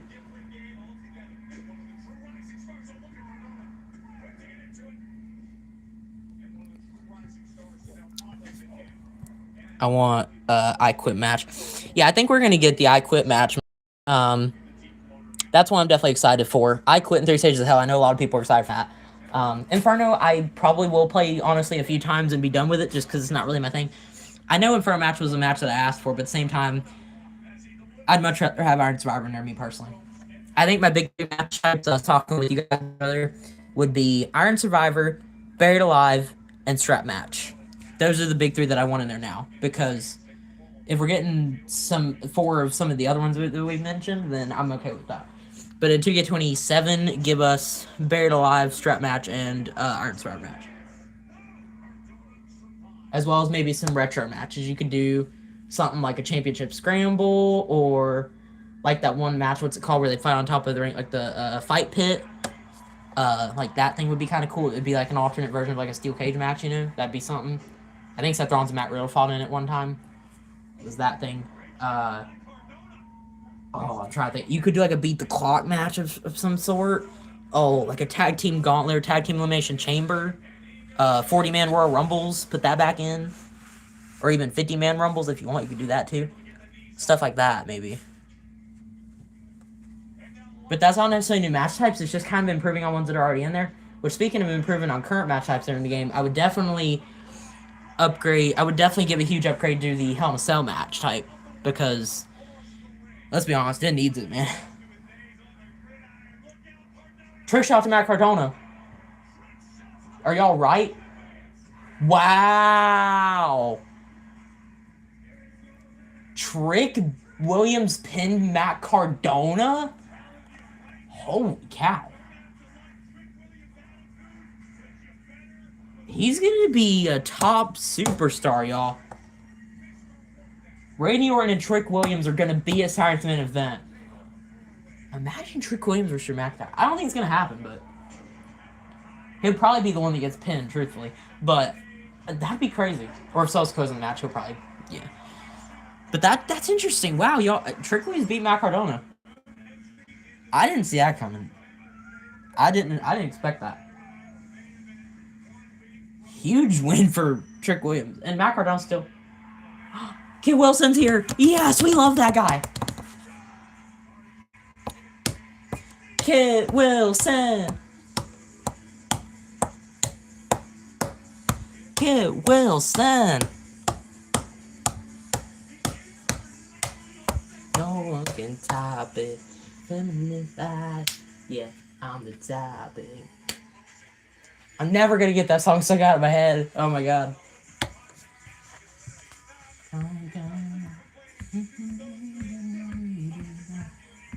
Oh, he's gonna attack Matt Cardona, bro. Wow. Wow. I'm surprised he didn't do that before. He could have cost Matt Cardona mid-match, but he's gonna attack him post-match, so that's crazy. Oh, and that's actually what I was gonna look for. VC say you're interested in watching 12. Alright, bet. You could do Red WrestleMania out of order. Wait, in WWE12? No, I don't think you can. Well, actually, after you finish it, you can. Never mind, I think you're right. But still, I mean, I've already played it before. I played the Jacob Cass one multiple times, so I don't know. I just don't know if it's interesting on wanting to do them again. Oh, I have my video still off. Okay, there we go. I didn't realize I still had my live video on, guys. I had no idea that was on. But now DP getting backstage. Hopefully, he doesn't get attacked by Solo or nothing here. Tonight is about Solo. Yeah, just saw video. Facing Solo one-on-one isn't an issue. Wait, RJ, were you talking about one of my videos? Gonna be one-on-one? What video? I don't think so. The one stream I did earlier hadn't gone public already, has it? It should be private, I think. Until I make it public and well, yeah. I'll probably schedule it for tomorrow morning maybe. But I haven't uploaded a video. I need to get past this. I need to get to Drew for the undisputed. I don't know what y'all would think about this, but I thought about making a short form video possibly of just the leaks that have come out for 26 and all that. Also, imagine we get the 2K26 trailer tonight. That'd be crazy. I highly doubt it, because my prediction for that's going to be either next week's SmackDown, the Go Home Show Saturday Main Event, or a Saturday Main Event itself. I know. Shoot, are you also there? I did not mean to close out the chat just now. I accidentally clicked off and it turned off. I was like, no. We're back. But as I was saying, if you're still there, do y'all think I should talk about the recent leaks for 2K26? Because we've gotten some really interesting stuff that I do want to mention. I've mentioned in the stream. I haven't made my own separate video about it, like Lex and Brian have done, and all those dudes. I was thinking about doing one of my own. I don't know, because that Mike Shaw guy's been talking about some really good stuff we might get this year. Comes to match types, draft and universe mode, 200 call slots. CM Punk is the cover and showcase star. I mean, there's some stuff. Haven't heard anything about my GM yet, but intergender matches returning but this time I think they're going to be involved in my faction as well, which is going to be nice. So you don't have to have both the men's and women's division, because that's always kind of annoying in a way. But if you get them all, that'd be great. I wonder if there's a way you could delete all the patch updates for Smash Raw 2009. Huh. That is something I didn't think about. Inferno match could be good for Universe. The way I think of it is Inferno match is really only good with Kane and Undertaker, which I would have in my Universe mode possibly, so maybe. But again, I don't know if I see it. Yeah, and sorry I'm catching up on the chat. You guys keep chatting. I'm just trying to catch up with y'all. But it's fun to play a few times, sure. But I think it's one of those things I get tired of seeing after. I just want to see how the fire looks in the game, and then that's all I'm doing. I definitely am going to try out 3 Stages of Hell probably a crap ton. I think that one's going to be a fun one to play over and over again. And the I Quit match, I just want to see how that works. But I think I Quit. You said Inferno would be good for Universe mode? Dude, I think I Quit would be great for Universe mode. I Quit would be a great, match ender. You think back to Cody Rhodes versus AJ Styles most recently in their I Quit match that they had. I think it was Clash of Castle 2024 that they fought. I could run that in Universe, man. Something like that. I think that'd be cool. You should watch the Championship Scramble match. I definitely want to watch some Championship Scramble matches. I also want to play them in SmackDown vs. Raw. So I may do that on stream if y'all are going to be in it tomorrow. and throughout the weekend. I might actually play Championship Scramble in SVR if you guys are looking forward to that. I am still live for SmackDown, so I can't fast forward anything. Well, we're like halfway through it, but a clean pin too. Yeah, which is crazy. Matt Cardona got pinned clean by Trick. I didn't see that coming. Kit Wilson seems gonna turn him into a face. I'd watch. Okay. And yeah, here comes Kit Wilson now. Never mind. We're back.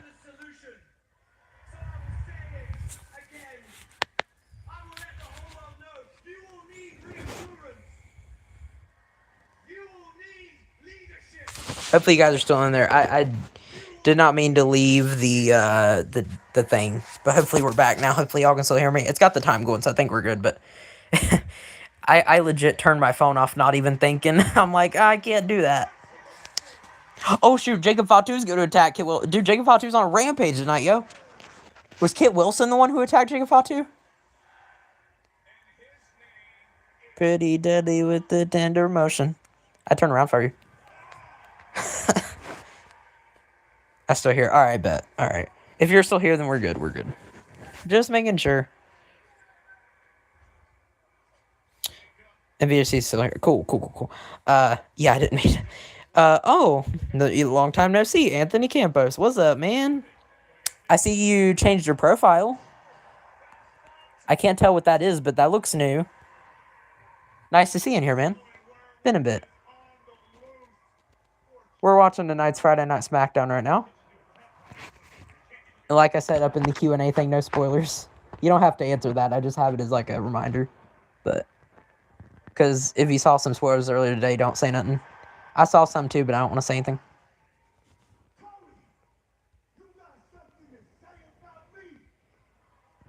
What? Wait, was that the reveal? So, wait, there's no way, right? Did he say something about Jacob Fatu earlier in the night?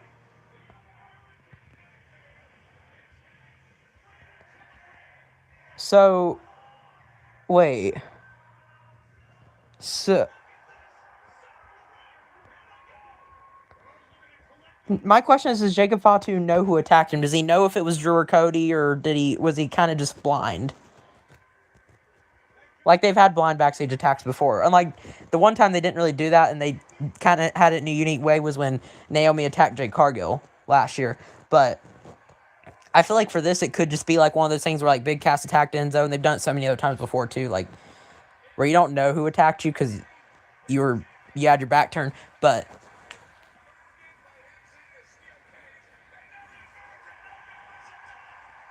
it's like, does he know? And why call out Cody? So, wow, that was a quick commercial. Why would they do a commercial like midway into the brawl? What the heck? But so Jacob Fatu and Cody Rhodes are fighting each other now. Does that? I'm just trying to put the pieces together, put a puzzle, make a puzzle out of this. Did Cody Rhodes attack Jacob Fatu? Because if so, that should realistically mean a heel turn. Am I right? I think I'm right. What does this mean? I don't know if nothing really... he didn't say... He said you got something to say to me.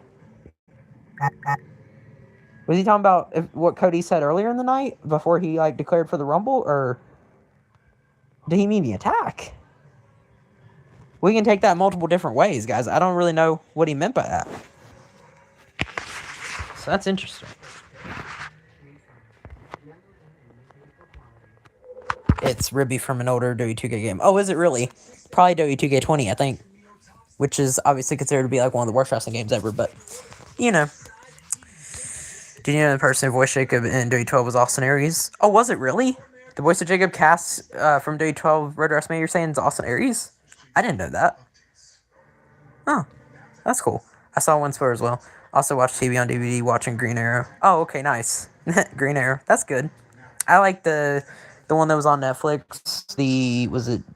I think it's the DC universe, right? With the Flash, Barry Allen with Grant Gustin. That's my show right there. Supergirl, Legends of Tomorrow, that stuff. The DC multiverse or whatever you call it. Especially when they do those crossover episodes with the whole universe like that. That's always fun. He attack everyone, Juan said. Anthony said I attended January 5th Raw. Oh, did you really? The Stranger Things Raw? Oh, bet. How did you like it? I'm assuming you're talking about the one like from weeks ago, like Punk vs. Breaker for the world title on Raw. Like you were there for that? Like actually? Because that's kind of dope. Yo, you'll have to let me know how. Did you have a good time? That's cool, man. I guess that's probably why you weren't in my stream, because I don't remember seeing you in there. Well, I hadn't seen you in a while, to be fair, but yeah, since like before that. Hopefully that was fun. Really a commercial? Yeah, why now? Like, bro, really? Yeah, it was Austin Aries. Oh, that's cool. I didn't know that. You learned something every day? I'll probably forget tomorrow, knowing how bad my memory is. Well, I only remember stuff wrestling related, to be fair. I think I have selective memory, but if it's something I don't care about, I forget about it. But that's cool. Austin Aries was in W12, kinda, sorta. Wow. Huh. Got to complete the series of Green Arrow. I went to WWE Live on the 4th of this month. Okay. So that was on a Sunday? Was it the night before the January 5th Raw, I assume? I have not been to a live WWE show since September 4th, I think, 2023.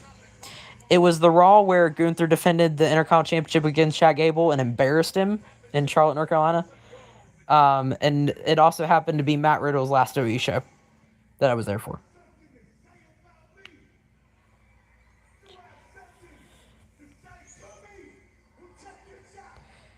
It was the Raw after Payback 2023. I want to say it was like sometime early September of 2023. That was the last time I went live to a show.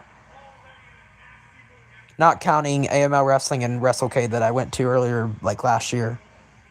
But that was back in August and then November, and then now I'm getting ready to go in a week away from tomorrow. I'll be recording some stuff for that. Which that reminds me, I gotta post all my WrestleCade stuff on Instagram. I have been way too lazy to do that. Might need to do that this weekend too. I want to do it. I haven't felt like it. But I definitely want to show you guys, you know. Cody might face Fatu at Sirens main event. Wait a minute. RJ? Yeah, RJ in my stream, bro. Yeah, before we're all on the 5th. Okay. Yeah, I hear. Hi, RJ. Okay, so I guess you two know each other? Cool. I was just like, what do you mean RJ's here? Yeah, he here, bro. Oh, and also, thanks for the 3 likes on the stream. I assume that was... Oh, wait, Cody Rhodes versus Shaken Fatu Sirens main event. It's official, y'all. I just saw it.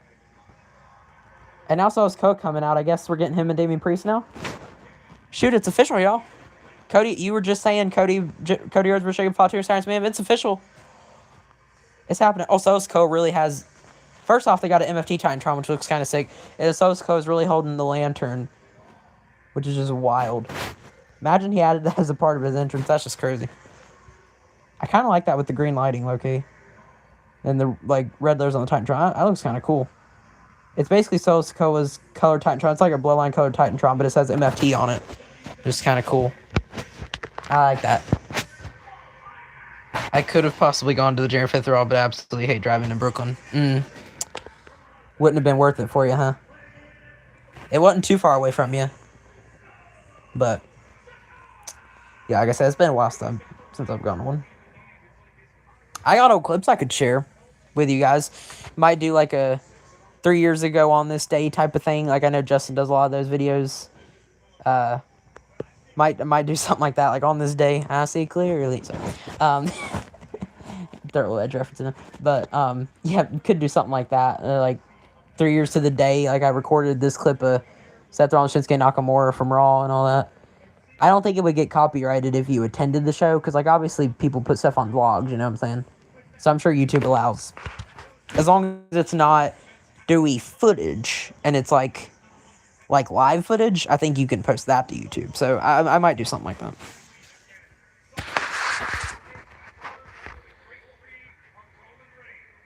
Hi, sorry, I got no Wi-Fi till tomorrow. Thought that was a rumor. That, what was a rumor? Oh, Cody might face Fatu times. Maybe you thought that was a rumor? No, it's official, RJ, if that's what you're talking about. RJ, who's your favorite wrestler? Now it's official, Cody versus Fatu. Yep. You said Futu. I know what you meant. Roman. Oh, yeah. But got more. Yeah, it's official. And Damian Priest versus Osco, the third qualifying match is about to start. It's getting good.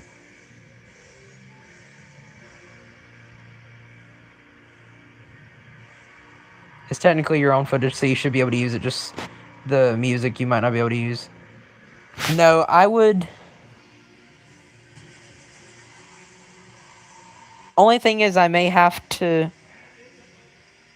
I don't know if the entrance music is loud enough. Maybe the Judgment Days, because it's like, it's their old theme. The like, that might be in one of the clips I share, but I don't know. Seth Rollins maybe, too, because he was the World Heavyweight Champion at the time. That was his first reign. I could look into it. If I post a couple videos and one of them gets copyrighted, then I'll take them down.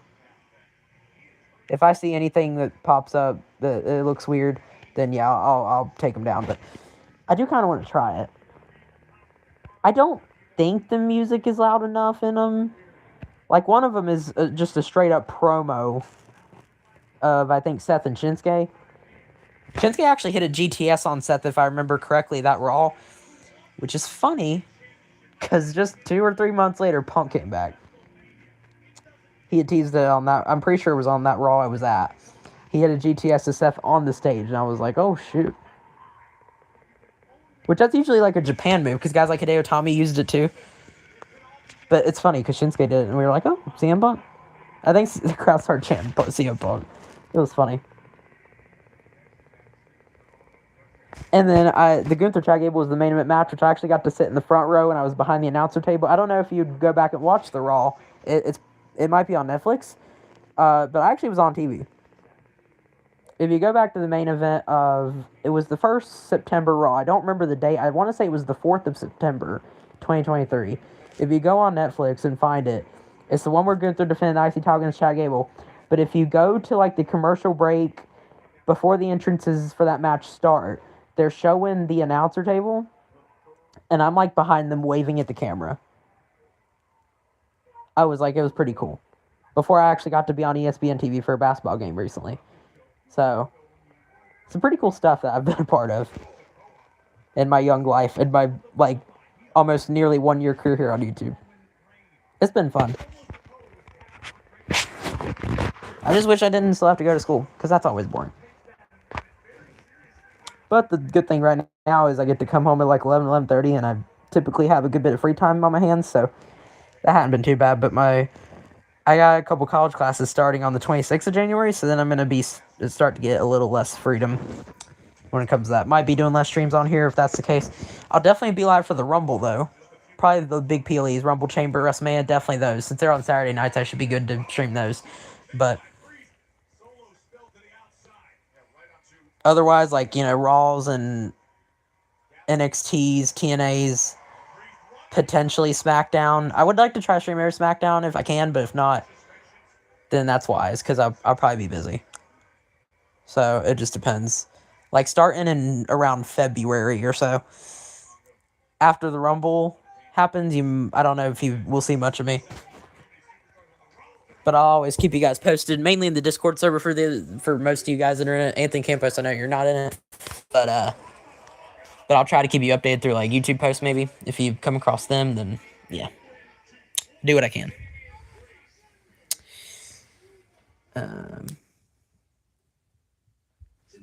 Another commercial. All right. Let's see. I meant at a WWE show. So you should be just the music, you might.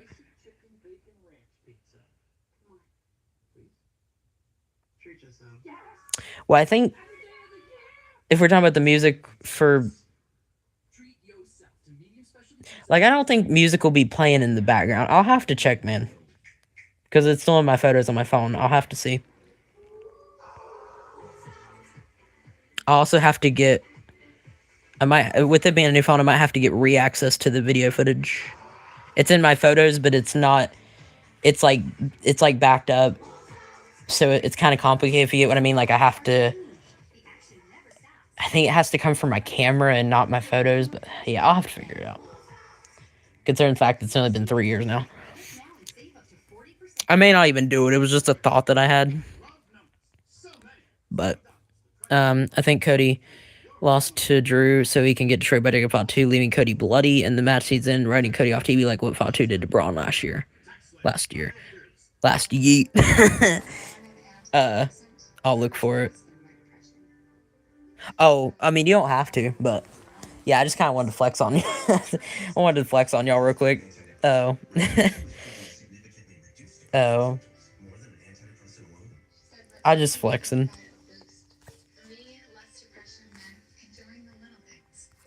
That's all I was doing. See, what did you say? Hold on. I'm never gonna do a 60-minute Iron Woman match again. Oh my god, did you really do that for like the main event of night 2 of Mania in your universe mode? I know you said you started it. Yeah, you should never do an hour match. It's just gonna take so long. If you're gonna do an Iron Man match, I would do it at max like 30 minutes. No more than that. Because 60 minutes is a long time. I've been live here on YouTube for nearly twice that amount. Because I started a few minutes early.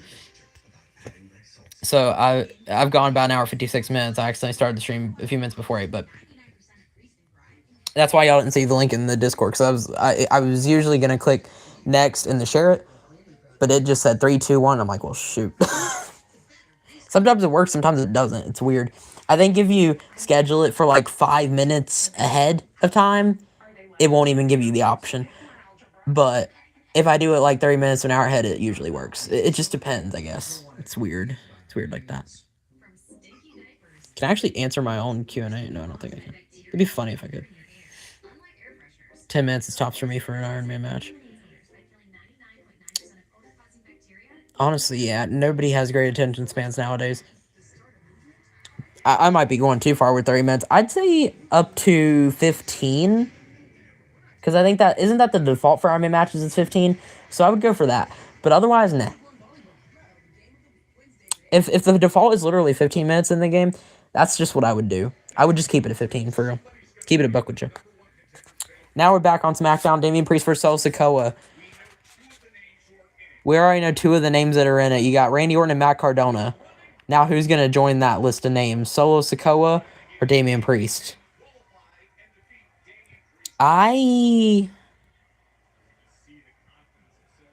Does Solo Sikoa have the MFTs at ringside? Because if so, I think I got Solo winning. Because it would make sense if you have... I think I see Tonga Loa at ringside. Or no, that's Tall Tonga, my bad. Oh, you also got Tama Tonga, Tonga Loa, and JC. Yeah. So if the MFTs are at ringside, and the Wyatt aren't here tonight, which I know it's not official, but I feel like if the MFTs are at ringside and the Wyatts are not, then Damian Priest has no chance of winning this. And it makes sense if you have 2 babyfaces and 2 heels. Sami Zayn versus Ilya Dragunov, babyface versus babyface. Whoever wins that match plus Randy Orton. And then you get Trick Williams as well as Solo Sikoa. I think if Solo Sikoa beats Damian Priest, then he'll be the one that gets pinned in the Fair 4 Science main event. That's like kind of my mindset with that. That's what I'm thinking right now.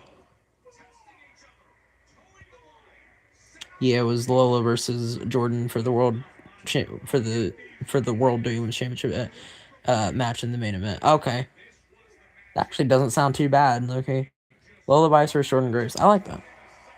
But 60-minute long Iron Woman match, whatever you want to call it, is crazy.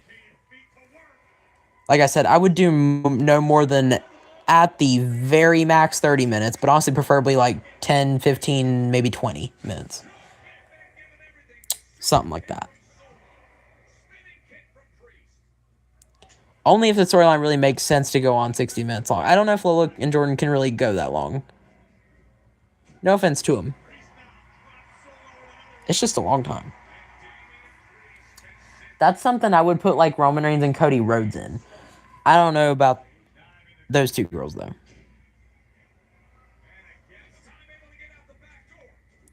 That was like Shawn Michaels versus Bret Hart back in the day. those top 2 guys. I would put them in it, but the only women I'd really do it with is Becky Lynch and Charlotte Flair, probably. Otherwise, it doesn't need it. Which, speaking of tonight, I almost forgot about this, but Jordynne Grace versus Chelsea Green is also happening on Tonight SmackDown. I think we all got Jordynne Grace winning that one. And then when it comes to Sami Zayn versus Ilya Dragunov, well, Ilya Dragunov's already 1-0 against Sami Zayn. So I think my final prediction for that one's going to be Sami Zayn, because I'm going to mention this later on when it happens too, like closer to time. But I feel like since the fact that Ilya's already 1-0 against Sami, I feel like Sami needs to get his win back. Also, Tall Tonga just got ejected from ringside, by the way. So Solis Code doesn't have as much of an advantage now. Solis Code going for an avalanche Samoan drop here. Oh, Damian Priest is getting out of it. Oh, he's going to hit him with the Razor's Edge. Oh, shoot, Damian Priest actually has a chance.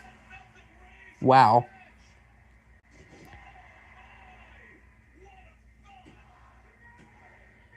Oh, so kicked out. I did a feud between Dom and Finn over the World Title in my universe. Oh, yeah, I heard you talk about that.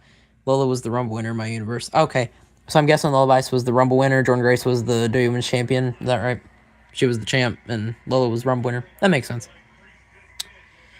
Sammy's my prediction, too. Yeah, like, Ilya needs it, too, don't get me wrong. I love both guys, so I can't complain either way. Oh, Sosko looking for a spell and spike on Damian Priest. That could be it. Oh, Damian Priest moved out the way. Larry, no. Spinning solo. Spinning solo. I think he might be going to the top, looking for a Samoan splash. Or a diving headbutt or something here. I think I got Solo and Sammy right now. If Solo gets this. Damian Priest kicks out. Wow. This SmackDown's been pretty good so far, not gonna lie. It's been very content-filled, although they've had a lot of commercials, too. The 4 Fatal 4 matches are interesting. Whoa. The Wyatts are here. Oh, shoot. Well, Solo might not win this, then. If that's the case. Tall Tonga's nowhere to be seen, and the Wyatts are just going to destroy the rest of the MFTs on the outside of the ring, I'm guessing. That's going to be it. Now, when 2K26 comes out, Lola will be champ in my universe. Oh. Oh, shoot. Well, it's 4-on-3 now. Dexter Lumis, Joe Gacy, Uncle Howdy, and Nikki Cross. I don't know if Nikki Cross really counts. I don't know where Eric Rowan's at. But nonetheless, you got them brawling on the outside. The only reason they would need Eric Rowan is if they had to fight Tall Tonga, and they don't, so.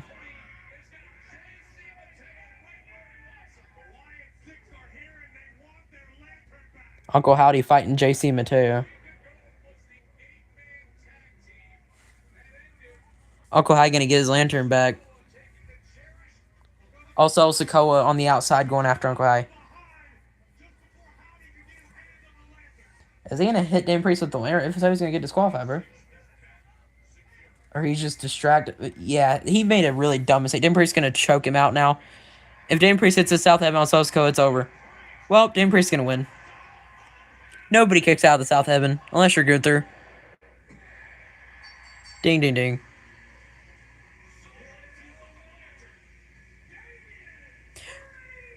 Quirpa. You play FNAF game? Hell no. I'm not into horror. I was actually talking about that last night. That's not really my thing. It used to be really popular, too, when I was, like, in kindergarten, I remember. And I would see other kids playing it, and I just tried to stay as far away from it as I possibly could. It used to be a really big thing back in the day. But, nah. I'm not a fan of it.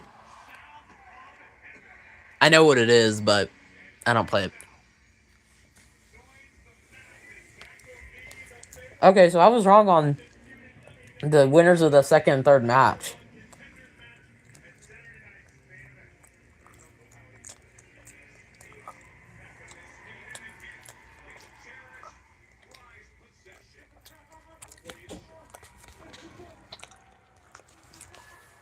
Now they're making movies out of that game. Yeah, that's true. I've seen about that. Yeah, I know it's popular, but... Oh, Tonga here. I feel bad for Uncle Howdy. He's not even the main guy in his faction. The MFTs are kind of destroying them. First Tama Tonga, now Tala Tonga. And I guess Solo Sikoa too. The MFT's got a huge advantage on the Y6. I think the MFT's, once this feud's all said and done with, I think they're going to take the tag titles away from the Y6 to end the feud. And what's funny, in a way, this is like a heel versus heel feud, but I guess the Y6 kind of have to be the babyface in the feud. I don't see the Y6 as babyfaces, but when they're feuding with Solo Sikoa and the MFTs, they are definitely the good guys here. So, yeah, I don't know. Sami Zayn talking to Drew. We saw Leo Dragunov talking to Drew earlier in the night. It's between them two. I think Sami's winning. Because Sami's pretty much projected to actually be the one to win the Fatal 4-Way as well. I think it'll either be Sami Zayn or Randy Orton. It's got to be between those two guys, right? I don't see it being Matt Cardona or... Matt Cardona. Trick Williams or... I want Matt Cardona to be in it, not going to lie. But no, sorry. I don't see it being Trick Williams or Damian Priest, though. Damian Priest is actually possible, if I'm being honest, but I don't think it... It's possible, but I don't really care to see it again. Oh, I forgot Cyrus main events in Montreal. Then, yeah, if that's the case, then Sami's winning, dude. No, I just thought of that. So, Sami Zayn can go to Cyrus main event if he beats Ilya Dragunov tonight. He goes to Cyrus main event in Montreal, his hometown. He wins the Fatal 4-Way. Then he goes to Saudi Arabia, where the crowd loves him, against Drew for the WWE title. And if you book that, do y'all think he wins it? Do y'all think he beats Drew McIntyre? Or do you see him losing to Drew and then possibly winning the Rumble later in the night? What would be more intriguing? You could have Sami beat Drew for the WWE title and have him get his moment at the Rumble. But I almost... You could do that, but I think they want to wait till WrestleMania 43 when WrestleMania comes around to Saudi to give him the moment there, not necessarily at the Rumble. I think it'd make more sense if it happened at a Mania. Kind of like what with Jay, you know. I don't know if they would do... I don't know if they'd give Sami his moment in Vegas if he wins the Rumble. I don't see it. Oh, here comes Carmelo Hayes. The open challenge, right? That's going to be interesting. Not Jey Uso. I hate Jey Uso. We ain't even saying nothing about Jey Uso, I don't think, dude. What do you mean? I mean, ye...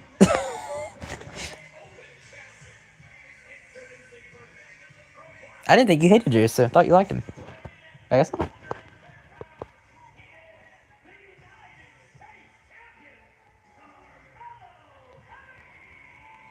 You know Melo puts on... Well, I say he puts on some bangers. He don't miss, man.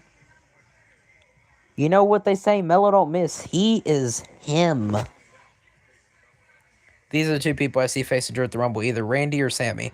So you basically said the same thing I did. Yeah. It's got to be one of them two, right? Has to be. There's a strong possibility Sami goes into Montreal, wins, goes into Saudi, and either beats Drew for the world title, or he loses to Drew but wins the Rumble. But I also don't know if I see him being in the Rumble. I think if he fights Drew, that might just be his moment. And that would make Drew a monster heel going into like Elimination Chamber or WrestleMania or however long do he plans to have him hold the title for. It's an interesting choice to have Drew McIntyre hold the title going into Mania. Nobody expected it, so... We all thought it was going to be Punk and Cody, but they changed that up on us.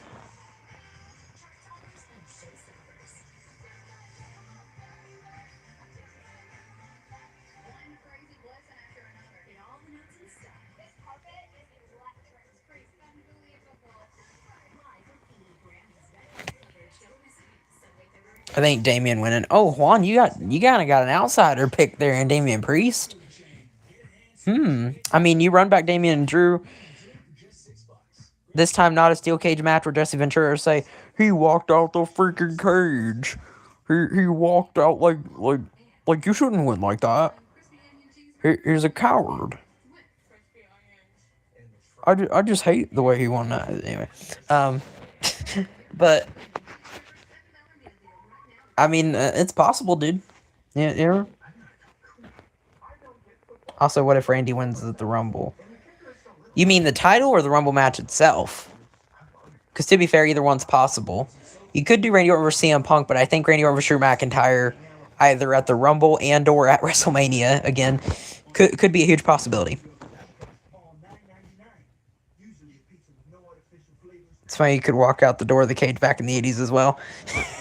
Yeah. Jesse Ventura, man. Oh. The title. So Randy wins the match, starts the main event, faces Drew, basically what you're saying. For real. Yeah, it's possible. I'm not denying that for a fact. I just see, now that I'm thinking about it, Saturday's main event being in Montreal and Royal Rumble being in Saudi Arabia just seems too perfect. That is a Sami Zayn environment, if you ask me. Freaking going to his hometown and then being in Saudi, that just sounds too good to be true. I think Jesse was drunk then. Maybe. Maybe. Who knows? He's crazy. He's always been an interesting character. Which reminds me, I have yet to play as any of the Science Main Event characters from that DLC pack in 2K25. I have yet to touch any of those guys. Not even joking. It's actually crazy. I bet you their movesets are just too old school for me. I like high-flying stuff, and none of those guys really do stuff like that. For them, a DDT was a finisher. Jake the Snake Roberts. So, probably not something I'd be interested in, if I'm being honest.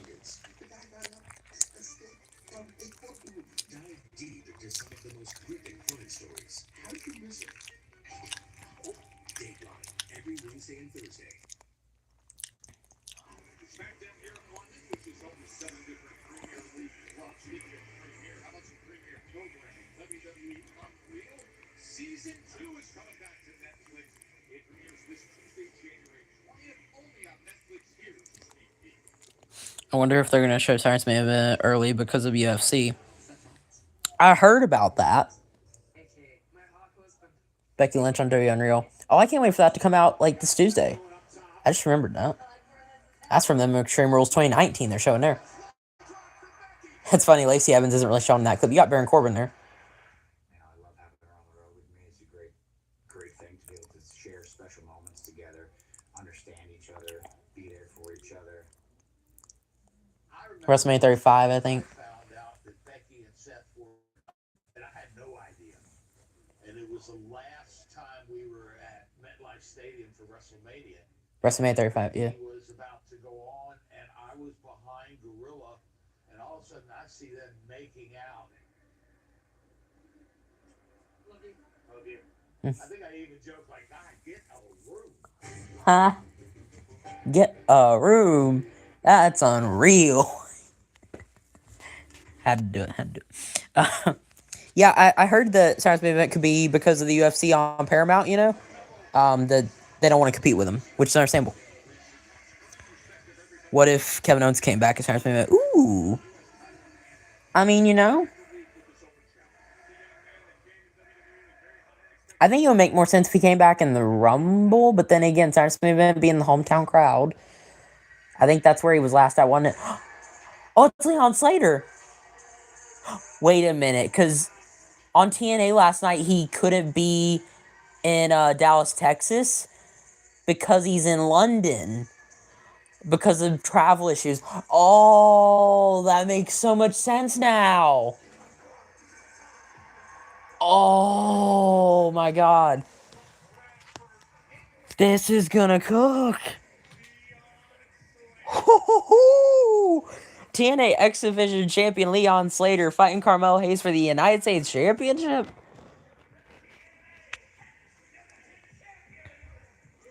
The Hitman versus the youngest in charge. Alright.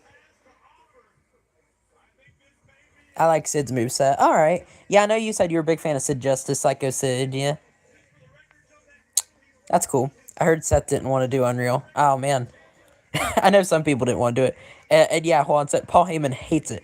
He literally says it in the trailer. He's like, I'm not a fan of this show. I'm even surprised they would air that. Why would you want to promote a show by saying someone hates this? It's like it makes you want to stay away from it. Like, I don't get the marketing behind that, but at the same time, there is a whole section of like the IWC online and all that that basically just it kind of old heads in a way. Probably some of you guys in here that just think kayfabe should stay secret. Like it should be kept real, not unreal. Like they should make it think that it is real. But Triple H has done so many things over the last like 2 years or so now to just break kayfabe entirely. So it is what it is. Oh, it's gonna be good. It makes perfect sense, just like you said, when Leon Slayer went on TNA, will be on the TNA PLE tomorrow. Yeah, he would not be able to make TNA work if he's in London competing against Carmelo Hayes on SmackDown. So there's no way he's gonna get back in time. I didn't think of that. How did I not think of that? Oh my god. No, this is so worth it though. This is so much more worth it than what I thought we were gonna get with like Leon Slater, Cedric Alexander, and all that, and I think Joe Hendry as well, or Moose. Joe Hendry was replacing him. I think it was Cedric and Moose, I want to say, and now Joe Hendry is involved. So that's gonna be interesting when it comes to the TNA thing. Heyman's old school. Yeah, very old school. Yeah. Vince already broke kayfabe.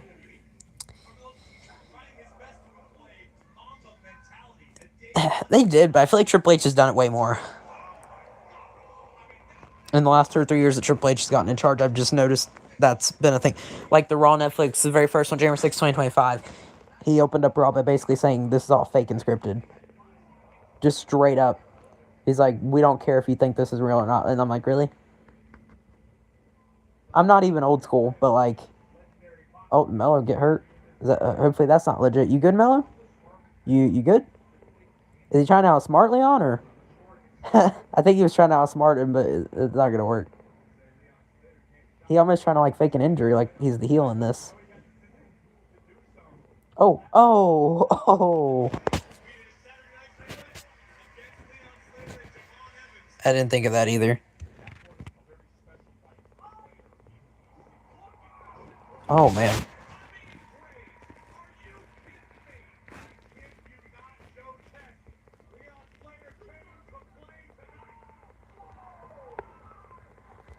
There's no way Leon Slayer is going to win and become a double champ, right? But it's still going to be such an entertaining matchup. That'll be the closest he gets right there. I heard Vince said that pro wrestling was predetermined and not a sport, so he didn't have to pay a sports fee or tax. Huh. He basically made it to where it was entertainment and not a federation. Once that changed, then they didn't have to pay as much money. I forget exactly what Vince didn't want to pay. It had been something if he didn't want to do it. He was open to a lot of things, so who knows? A little too much things. Like a lot. But yeah, like with Triple H is just kind of... He's done that a lot, I feel like. And then the whole John Cena, hey, I'm breaking the fourth wall. Which CM Punk did during the Vince era as well. Kind of. He mentioned like Colt Cabana, which was a name or something. But... And doing Unreal is basically just to show that continues to break it even more. They go into detail to explain Seth Rollins faked his injury and then goes on to cash in at CM Punk at SummerSlam. Like, they apparently had that planned out the whole time, which is crazy to me. They had all of us fooled, or they at least had me fooled when it comes to that. And then they're also going to show, like, the Road to Jelly Roll's first match back at SummerSlam, which is pretty dope. Guys like Penta on there. I think IShowSpeed from the 2025 Rumble. I want to say that's on there. Correct me if I'm wrong. Speed and Jelly Roll, I think they're there. Or did they do Speed in the season 1 of Unreal? They might have done that before. I can't remember now. They did that in season 1, didn't they? Yeah, but Jelly Roll's in season 2, and like Penta, Seth Rollins, Becky Lynch. Who am I forgetting? Naomi and her like women's cash in. That one. Shoot. Pat McAfee and his backlash match against Gunther was a part of it, I'm pretty sure. I'm assuming partly like John Cena's got to be involved somehow. Because if it's anything relating to 2025, he's pretty much at every PLE, you know. So he'll be like his match with Cody, maybe. Cody Rhodes could be on there as well. Didn't think of that. CM Punk and Gunther kind of inadvertently with Seth Rollins in the Night 1 main event, I feel like, of SummerSlam. As well as the two guys in the Night 2 main event. Brock Lesnar's return, I wonder if they would show that, possibly. Could they show, like, a clip of them, like, re-signing Brock Lesnar, or bringing him back, like, calling him up and being like, we need you back here or something?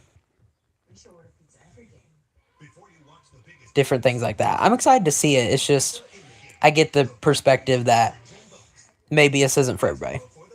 Like, Paul Heyman said it best himself. Oh, these two going springboard dives on the commercial break, and then, oh my god, backwards Spanish fly.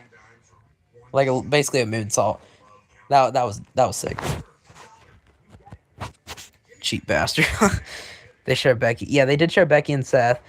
I was fooled too about Seth's injury. Yeah. I remember not being able to tell at the time. It looked like he actually landed hard on his knee. I thought, but I guess the spot was playing. And it's funny, they reported at the time, like, oh my gosh, we're playing it, like, we're scared for the main event, because they had to stop the match. And then the Gunther Goldberg thing was next. That was that night when Goldberg retired. And they supposedly Dewey and NBC were panicking somewhat. But I don't know if they actually were. They might have planned it out the whole friggin' time. Crazy. Oh.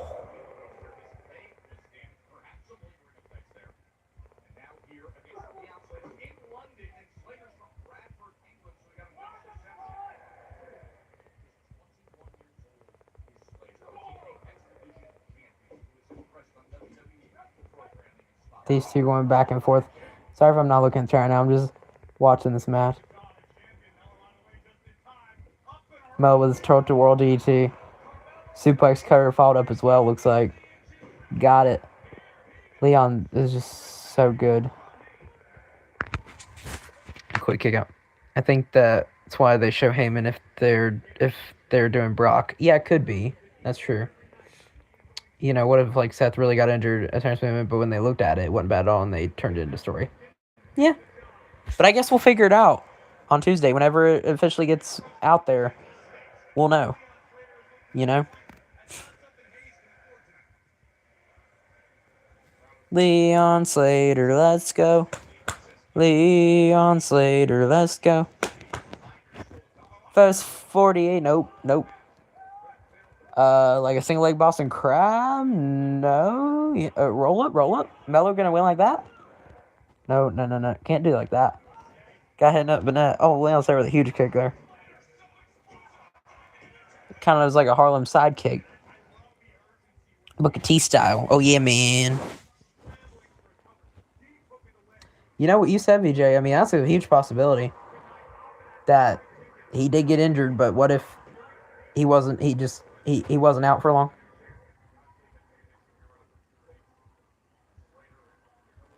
But then again, I think I saw a clip from Saturday's Main Event saying that was, like, good stuff. They were, like, kind of fake cobbling him to the back. But I could be wrong. They had to make it look super realistic, obviously.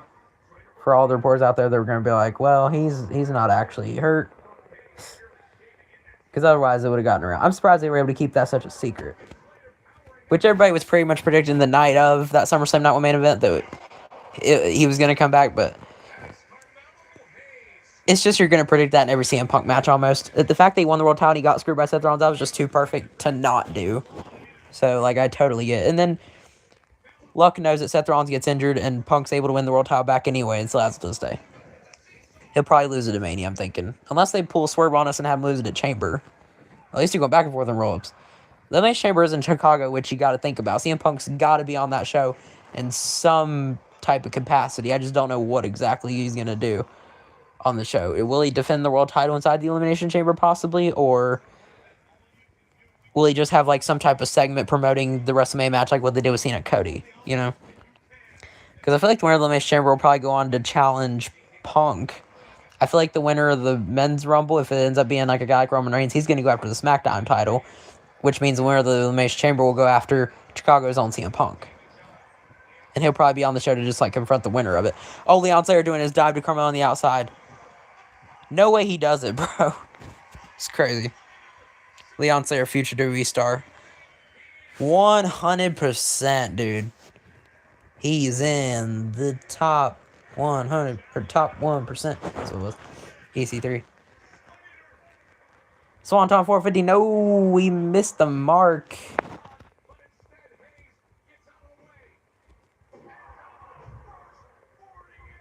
First 48. Oh, Leon Slayer kicked out. He almost overshot him. Yeah. Good thing Mel moved out of the way on that one, I think.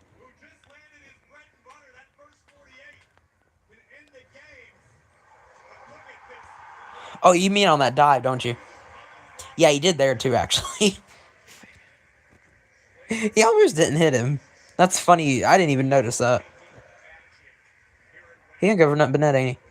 That'd finish it off. It only takes one. Who do y'all think Melo loses in the U.S. title to? My easiest prediction right now is just to say he loses it to Trick Williams WrestleMania 42. That's what I'm going with, but I don't know. There's a lot of guys in that division who could have dethroned him. I think a strong contender as well that no one's really talking about is Aleister Black. I think he could do it potentially as well. Also, it'd be funny if someone like a Kit Wilson. Oh, is he going to do a suplex cutter off the top rope? No way, right? He sure is. Wow. Oh, I could do it. Shoot. And he got it. Wow. Shoot, that was insane. That was great.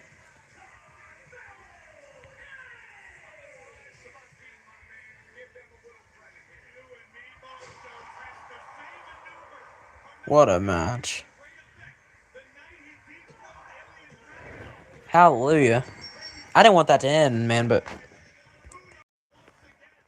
Shoot.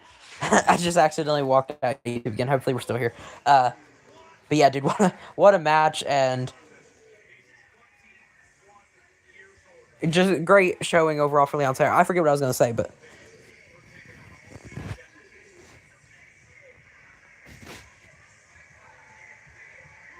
Shinsuke Nakamura looking on as well.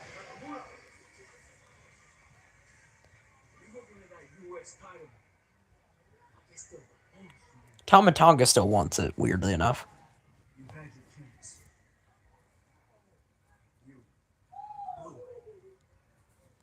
Yeah. Take those tag team titles. That U.S. championship, it's mine. It's just weird Tama Tonga being in the United States Championship picture ever since he came back. I guess Tonga and Jason Mateo are going to win the tag titles. Which is just such a weird team. I'd rather it be Tonga Loa and Tala Tonga. But JC needs to go far away from the group.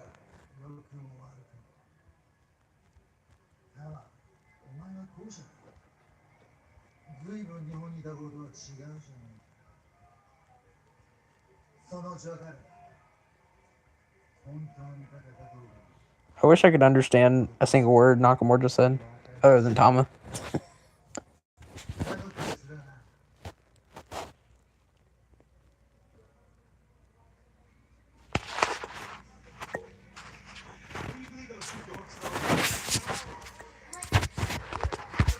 Johnny Gargano with Counselor A. Or Zach. Be the better man. I'm trying to save you from a beating. Why don't you handle the match now? Oh, grow up, dude. Grow up. We're gonna go do married stuff. I'll see you later. Oh, it's Nathan Frazier and Axiom's mask there. I could. Yeah. Another surprise is I went to go talk to Nick Aldis, and me and you will be going one-on-one next week. So I thought I'd beat some respect into you. My amigo over here is going to do the same thing and take that boss back. So, enjoy it whilst you still can, pal.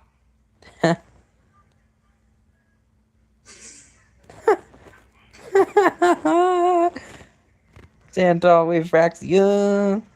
He's like, what the hell did you just say? Chelsea Green. With Alba Fier. AAA Mixed Tag Team Champion 1/2.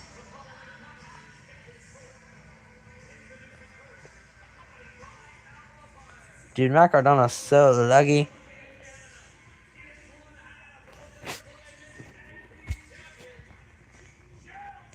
She's definitely losing to Jordan Grace tonight.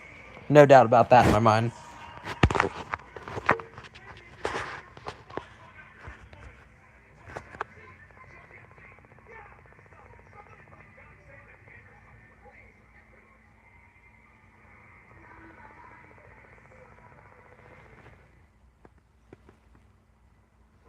Alright, another commercial break / ad. That's great. Just great. Well, guys, what do you want to talk about? Was the unmistakable smell of death. You've got to see to believe. Shouting with 22. I didn't do it. Snapped new episodes Sundays at 6 on Oxygen True Crime. You might not know about Domino's specialty.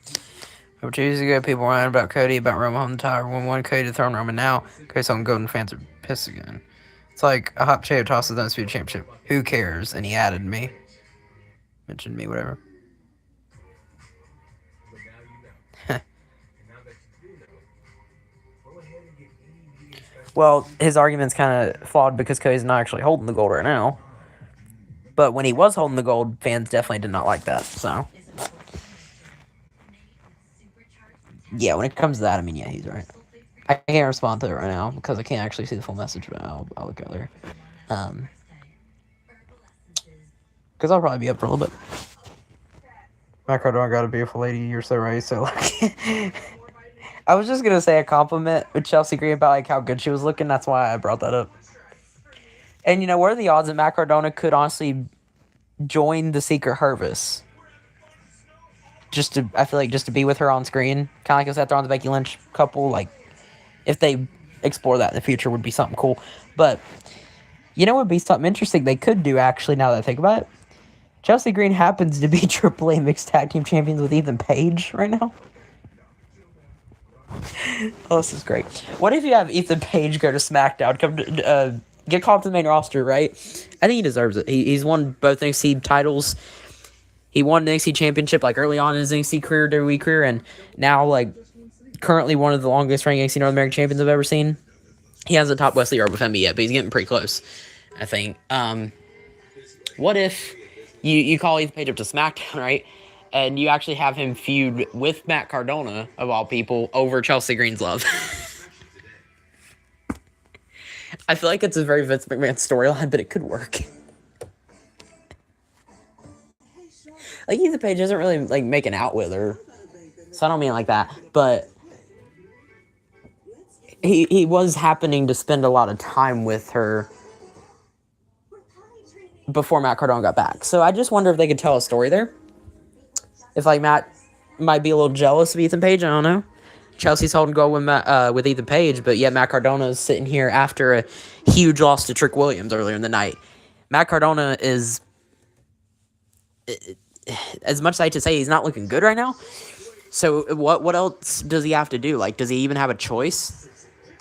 He almost can be like, I want that AAA Mixed Tag Team Championship. and then Ethan Page gives that up, loses the NXT North American Championship, maybe as soon as this Tuesday to Ilya LaFleur, and you call him up to SmackDown, because they could really use a guy like Ethan Page.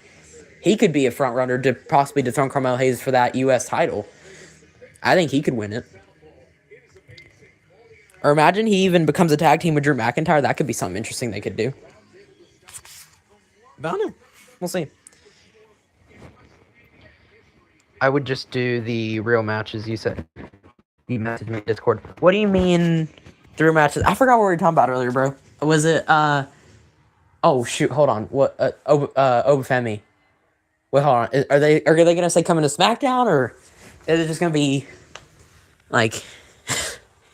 Gosh. This seems like Oba Mahan. He's coming. He's coming one day. We're still gonna win.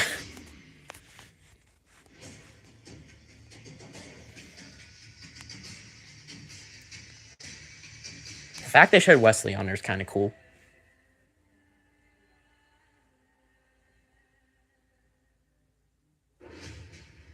It's in blue letters, which makes me think SmackDown, but I don't know.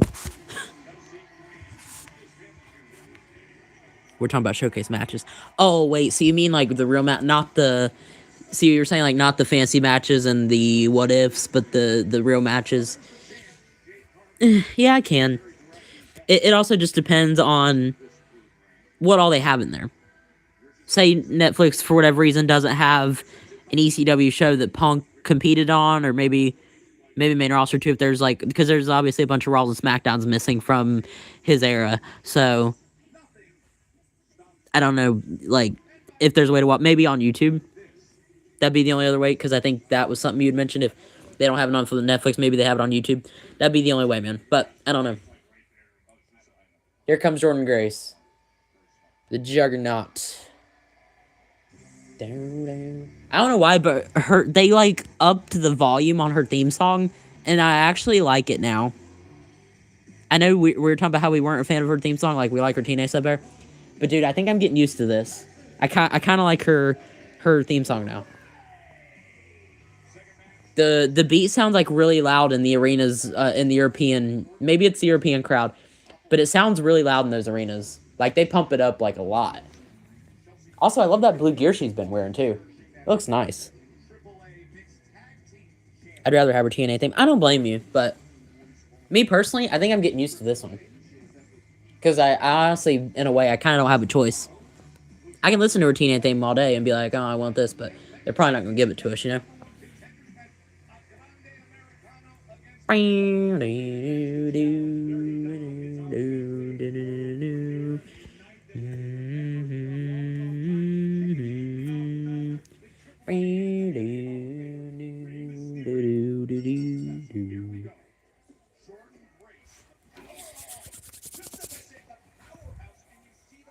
Jordan Grace versus Chelsea Green. Juan said, question mark? What you mean? What you asking the question about? Jordan Grace's theme song? That's what we're talking about. Oh, Jay Cargill's a ringside. I just noticed that. I didn't see that before. I don't know if that's what you were asking about, though, but yeah, Jordan Grace is kind of all by herself ringside. I have a feeling they're going to confirm Jordan Grace versus Jade Cargill for the Women's Championship at Saturday's main event. They already confirmed, well, they're already going to confirm, I should say, the Fatal 4-Way, the participants who are going to compete in the Fatal 4-Way at Saturday's main event to determine who's going to become number one contender to then face Drew McIntyre for the Undisputed Championship at the Royal Rumble the week after that. Kind of complicated, but... And then they also confirmed Cody Rhodes versus Jacob Fatu in a one-on-one. That's going to be good. It's just, I wonder if they implied that Cody was the one that attacked Jacob Fatu, because we don't really know that yet. Or do we? That one's an interesting one. That's an interesting tale there. And then yeah, like I said, Jade versus Jordan for the WWE Women's Championship. I think that's something that they should really capitalize on. What'd I miss? Oh, you didn't... I didn't even know you were gone, man. I don't think you missed much. I guess it's just you and VJ in here right now. I don't know if RJ left. I hadn't seen him say anything in the chat in a minute. Also, Gigi and Anthony from earlier. I don't know if they might have left because it says only 2 people in here, so I assume it's just you two. But Again, my YouTube is glitchy, so I know. I don't think you missed much. So we already know 3 out of the 4 people in that Fatal 4-Way. Sami Zayn, Ilya Dragunov, still a coin toss, but I'm thinking Sammy. So far, Randy Orton, Trick Williams, and Damian Priest have been confirmed. You had Carmelo Hayes throw a U.S. Open challenge, and Leon Slater, of all people, the TNA X Division champion, answered it. I don't know if you saw that or not, but Melo defeated Leon Slater. It was a nice surprise to see him here because I didn't expect that. And then I think that was it. The Wyatts and MFTs are obviously like still feuding with each other even after Damian Priest beat Solo Sikoa. They were fighting around ringside. Well, Jordan Grace just basically squashed Chelsea Green. Bro, why in my universe Parker just... Are you talking about Jada Parker? Wait, just cash in on Lola at Vice after the main event at WrestleMania. No way. Successfully? That's a shocking twist because a 60-woman Iron Man match, then a cash-in? Did it do that on its own, or did you do that? Oh, Jordan Grace. She calling Jake Cargill? Wait, hold on. What are we doing here? Can it happen? It's extremely important that you know exactly what's coming for you. Dude, the Storm versus the Juggernaut. Give it to me. Give me what I want. If watching tonight was just enough, that's fine. Or if you're finally tired of babysitting that title, then you should step into the ring right here, right now. One thing we know about Jade is she will not back down. And you know the response she's going to get. Here comes the champ. Jade Cargill up on the end. Ready for summoning the storm. Oh, Chelsea Green just took out Jade Cargill on accident. Running into the back of Grace, who got out of the way, and Jade Cargill, the champ, is down. Jade, she didn't, and Chelsea did not. Jordan Grace is in perfect position to pick up the title and taunt with it. Yeah, AI did it. Wow, that's crazy. I never see AI book cash-ins, bro. Wow. This feels like 2K23 Universe mode again, where we actually are able to do raw reactions on PLEs for once. Wow, a 60-woman Iron Man match. And I assume Lola Vice retained. And then the AI has Jada Parker, who I assume is Women's Money in the Bank, if that's the case, cash in on Lola. And successfully, she, like, won the thing? What an ending to WrestleMania, dude. I would take that. That's a shocker.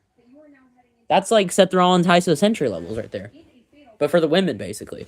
Crazy stuff. I'm putting all the SmackDown on notice.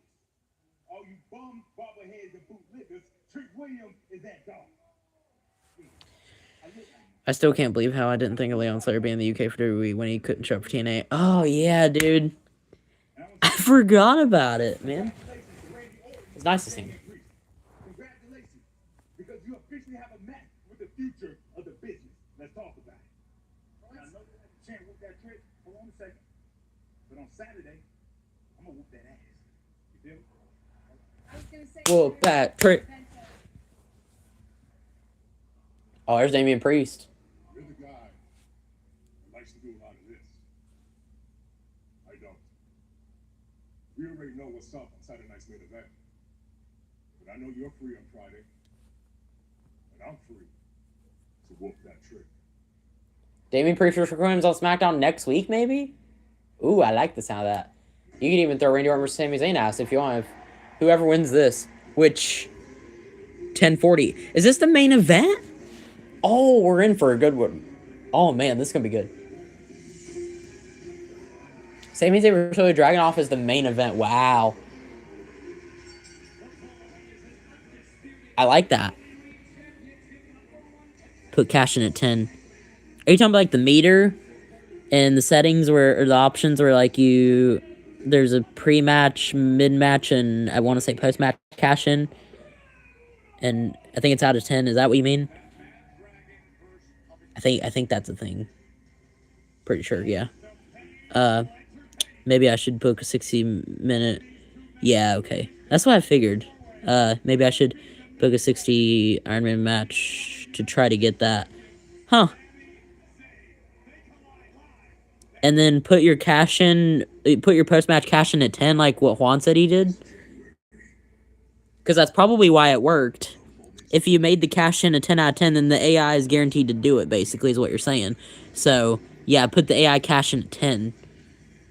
I wouldn't do it for pre-match or mid-match, though, if you want it to happen afterwards. I would do it for post-match, and then that way, unless you want to happen mid-match, I don't know if it can with an Iron Man. It's probably complicated.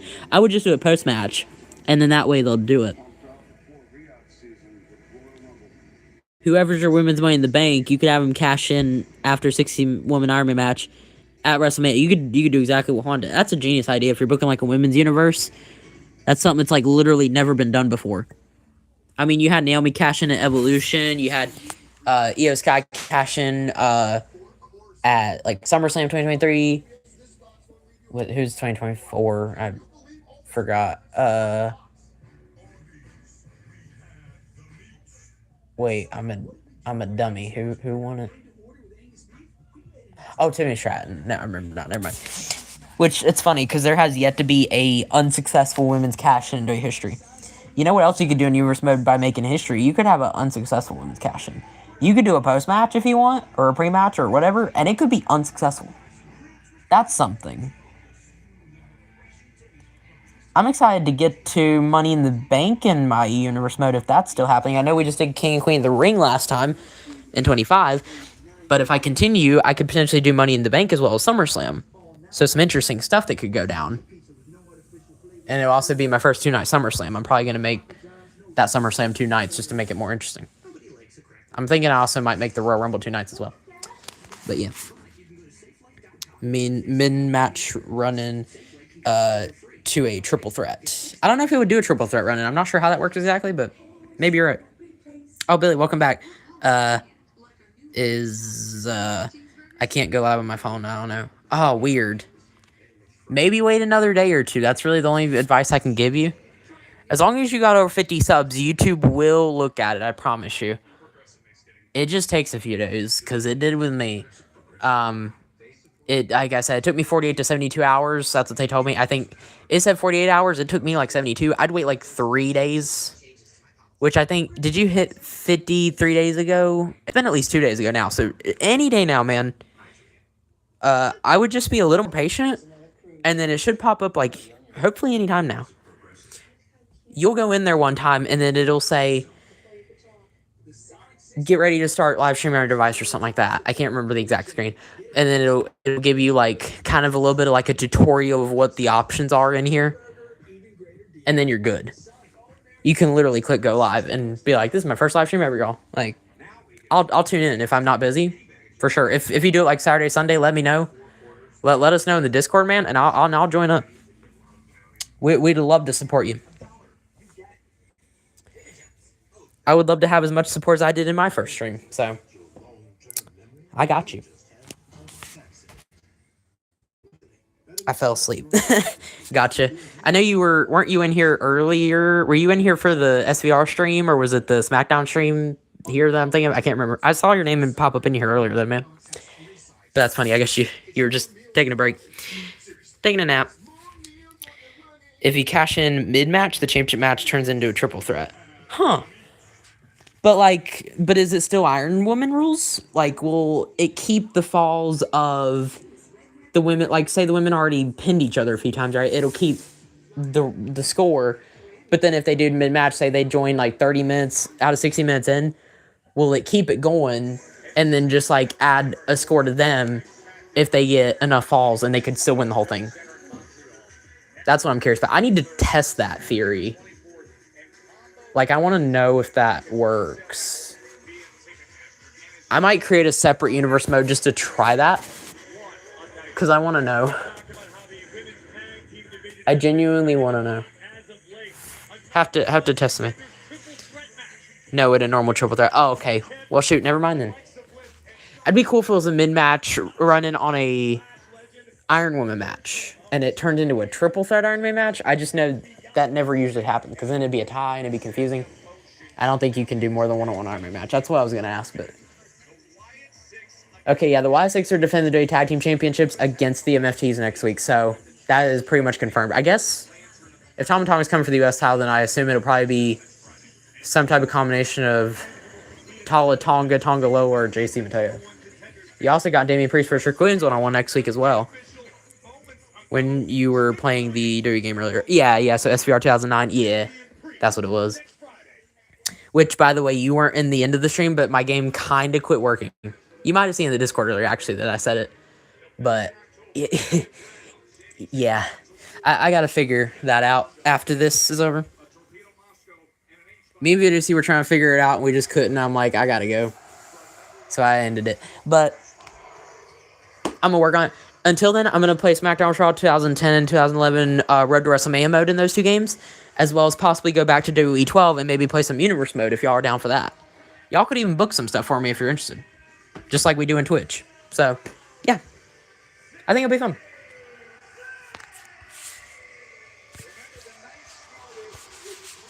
Whoa, same as they make his entrance in London. Now you know they love it. Oh,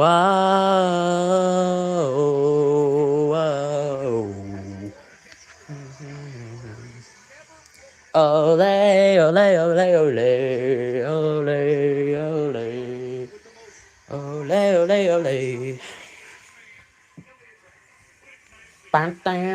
ole, ole. I need help booking some times. Oh, sometime, like one word. Sorry, I didn't understand the type of that. Sometimes, yeah. I just don't... I don't know if the little interaction you've had with him in Discord you can tell, but Leo is a very creative person, and I'm just not. I book like Vince McMahon in 2019. Okay, maybe not that bad, but I book like the most random crap and just call it a night. Like, you notice how the cutscenes on my Raw and SmackDowns, if you've seen, like, I don't even touch it. I'm just like, whatever. Because I want it to be random and I want to be surprised. That's why I, like, keep most of the stuff the same. And I like the cutscenes random. I miss when it was like that in WWE 12, as well as WWE 2K18. When I've gone back and played the Universe Mode in those two games in particular. I believe 2K19 was the first game where they gave you the option to manually choose your cutscenes. And I'm just not a fan of that. I would much rather it be a complete surprise. I would like to turn that off. And it just happened.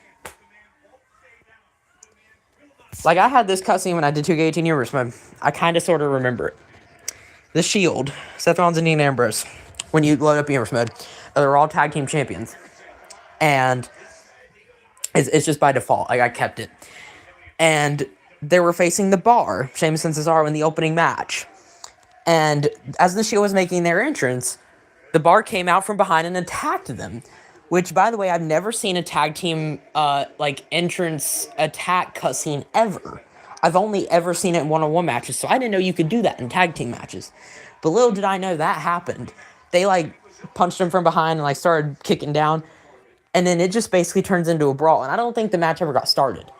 Because it basically just became a brawl on the outside of the ring and, on the entranceway and the stage and everything, the ramp. It was just so much fun. I was enjoying myself, genuinely. And then I'm pretty sure there was also a thing where it said there was, a triple threat match between the women on Raw. And it actually said #1 contenders match. And I was like, oh, freaking yeah, dude. I used Alexa Bliss. So, because I wanted her to face, I believe the Raw champ Sasha Banks. I'm running that. And I'm going to run that match. Because I used Alexa Bliss in triple threat. I think it was Nia Jax and I want to say Naomi, maybe? It was somebody. And I won. So, we're doing that. But, yeah, I want to go back to some 2K18 Universe Mode. Because last time I was doing that, I was actually, just genuinely vibing and having a lot of fun with it. No offense to 2K19, because just of how great of a game it truly is.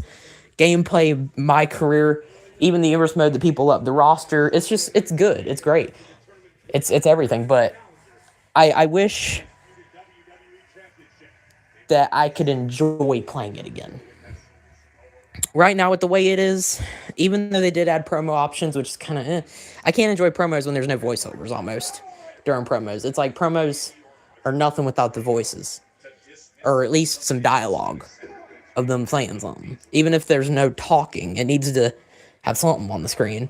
Versus they're just like, well, you can't see my face right now, but they're just like they're not saying anything. And I know it used to be like that, but it did used to have dialogue options of people actually saying something, not like, I'm going to challenge myself in this and whatnot. It actually used to make sense. The only thing I liked that they had this year was King Queen of the Ring tournaments that we just did. That part's great. Now what I wish they would add on to that is actually having the victory like cutscene where Triple H will come out and give you the crown. That'd be the only thing I would add to it. But otherwise, it's great. I just want them to add that showcase cutscene where now I won Queen of the Ring and you could do that. So. And I guess was that all they added? Promos in King of the Ring tournaments? Was that pretty much the big bulk of it this year? I think so. Oh, the 2-night PLEs was another thing. I'm glad we're able to do that now because I want to do that with WrestleMania, SummerSlam, and the Royal Rumble. That's what I'm thinking.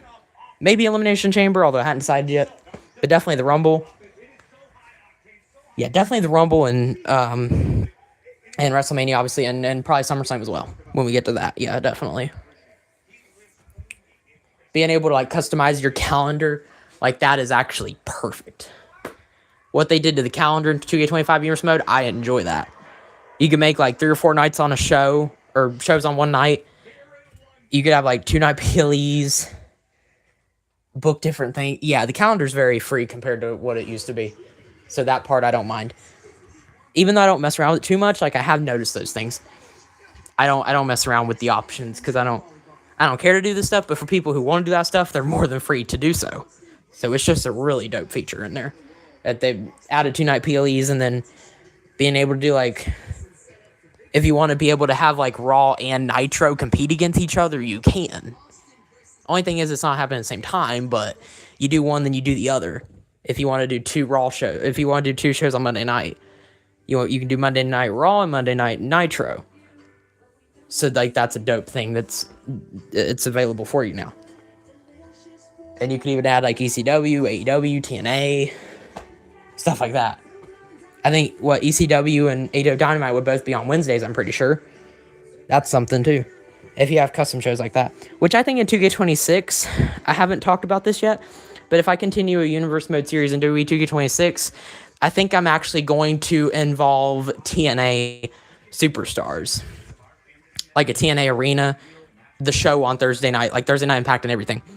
I have to figure out the PLE situation for TNA, if I'm going to add all the PLEs, because that's going to take a while, but I might do that as well. Add some superstars from the show, especially if there's going to be 200 call slots and I have a lot more space, and that'd be nice, doing that. And I guess if the AAA superstars are in the game, I'll probably put them on NXT. Mr. Iguana and El Hijo de Vikingo, I'll probably put them on NXT. TNA Superstars will have their own show. You got Mike Santana, Frank Kazarian, Nick Nemeth, Hardy Boys, Joe Hendry maybe, etc., etc. A bunch of people like that, which I know Joe Hendry actually isn't in TNA anymore technically, but you can still put him there. Same thing with Jordan Grace. I mean, if you really want to, I could always move him back to TNA. I'm strongly considering on doing a Dewey /TNA, an NXT universe mode almost. Something like that would be really fun. Oh god, not Vice from 2019, LOL. Not Vice from... Oh, you mean Vince. Wait, I just remember Vince from 2019, LOL. Yeah. I'm happy we could have a PLE any day of the week. Yeah, so basically what I was saying there, any show of the week, we did have a couple PLEs on a Tuesday. Yeah, you had a Taboo Tuesday, comes to mind instantly. You also used to have SmackDown Live on Tuesday nights. Before it was it also used to be Thursday Night SmackDown at one point, now Friday Night SmackDown. Then they added on Tuesdays after Raw. Yeah, you could do different things on Tuesday as well. Any day of the week, don't matter. It really doesn't matter now. You have so much freedom when it comes to that now, which is great. I love that. And on Thursdays too. Yeah, basically what I said, yeah. I might do 2 Universe this year. You could very well continue what you're doing with your women's universe mode, and then you could do an entirely separate one. Because I believe there's, 3 save slots for universe? And then if you want to, you could also do a superstar universe mode of, like, your call character. Or maybe if you want to do one of specifically, like, a guy like Cody Rhodes or Roman Reigns or CM Punk, who's the cover star. Some of those guys. Like a John Cena, I could do that, potentially. Because he's the GOAT. But, yeah, stuff like that would be fun. That would be so cool to be able to go back and do some stuff like that. I think we got some great ideas here. Oh, you hate Superstar mode. Okay, honestly, I do too, man. I haven't tried it enough to really know for sure, but from what I've heard about it, it hasn't been really great things. They upgraded, the stuff they upgraded was more in the, like, standard universe this year, and not, I don't think they really touched Superstar universe at all. I don't know why they don't just take it out. Because they added it in 2K22, and I don't think, like, anybody uses it. I don't know who uses Superstar Universe. That is just me, but I'm glad you agree, so. I'm not really crazy on it. I'm not crazy on universe in particular, but I definitely would prefer just the default universe, where you could literally use anyone and not just... it'd be basically like my rise, or my career, in my opinion. It'd be boring to use one guy over and over again. That should only be a my rise thing. That should never be a universe mode thing. Universe mode should be freedom. It's the sandbox mode in the game. And honestly, if it was combined with my GM, like if they're gonna add a draft, like being able to do a tag team call out promo option would be great. Having triple threat fatal 4-way rivalries. If they just combine the stuff that's already in my GM, add it to universe mode. Because the draft's basically leaked, if that's the case, then that would be great. Now, I don't see them taking out my GM. It could still be its own separate mode, but I think there are features in my GM that could easily be transferred over to universe mode. Like, I think there's specifically a tag team call-out option, which you can't do. You can only do, in universe mode, you can only do self-promos and, like, 1v1, accept or issue open challenge / call-out or promo interrupt. Which is not enough at all. We should have promos with like 3 or 4 guys in the ring at one time. Triple threat, fatal 4-way tag team promos. Please. As well as rivalry options for those. And like a contract signing, or like a backstage interview. Number 1 contenders matches. A draft, we set show intros. Would be a great option to have in there. Because I would definitely turn it on. Even if it just set a location and I didn't have to, like, randomly generate one online that didn't really make any sense, that would be fantastic. I hate having to make up a random location for my universe mode. I only say the location when it's, like, a PLE, when it's something important. Otherwise, I could care less where Raw or SmackDown's going to be at, because sometimes I'll skip the whole thing. Plus, I also got NXT main event on there as well, which I usually don't play through much. On NXT, there was a cool feud between Joe Hendry and Trick Williams that I had going on, but that was pretty much it. Oh, yeah, Dragunov avoided that Haluva kick for Sami Zayn there. Kind of back to the action on SmackDown somewhat now. Because I do want to watch the match, but talking about 2K stuff here. I wonder what improvements they can make to my GM Online this year to help me and VJC out in particular. Like if we want to resume that whole series we were doing, because that was a lot of fun. Being able to like play your matches online and not just having to simulate them would be something new. Having an unlimited budget, basically like a free mode, like Universe mode has. That's why I say combine the 2 modes would be cool. An unlimited budget to literally draft as whoever and as many superstars as you could possibly dream of. Also having up to like 5-man and 6-man matches, so you could do like elimination chamber matches, Money in the Bank ladder matches when it comes around to doing that for your shows. That would be fantastic. And if you're competing against each other, then have like 3 superstars from each show in the chamber / Money in the Bank, and they all kind of compete against each other to see who the one guy that wins from what show is. I know you can't really do Royal Rumble, you can't really do 10-man War Games, unless they add 10-man match types, but that hasn't been announced yet either, so probably not this year. But maybe in 2K27, if it does go fully current gen. I hope 2K26 is still on last-gen consoles for my sake. And I think, was it Juan, too, that maybe mentioned he's also on last-gen, so I hope they don't take off PS4 and Xbox One just yet, but I could see them doing that potentially. Same thing, Haluva kicked Ilya Dragunov. Oh, that's it. Wow, I didn't pay attention to that match like at all. But Sami Zayn is heading to Saturday's main event, y'all. Sucks for Ilya Dragunov, but good for Sami Zayn, man. We got the Fatal 4 match of Saturday's main event confirmed. You got Randy Orton, Trick Williams, Damian Priest, and Sami Zayn. The winner of that match went on to face Drew McIntyre in Saudi Arabia at the Royal Rumble for his undisputed WWE Championship.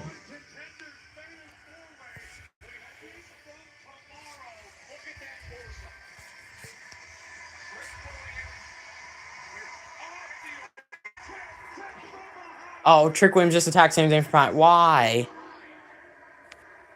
I did want a 2K24. Oh, okay. Dewey also had a appeal. He called this Tuesday in Texas. It wasn't that great. Oh, okay. Yeah, I've never heard of it, so that's to be fair.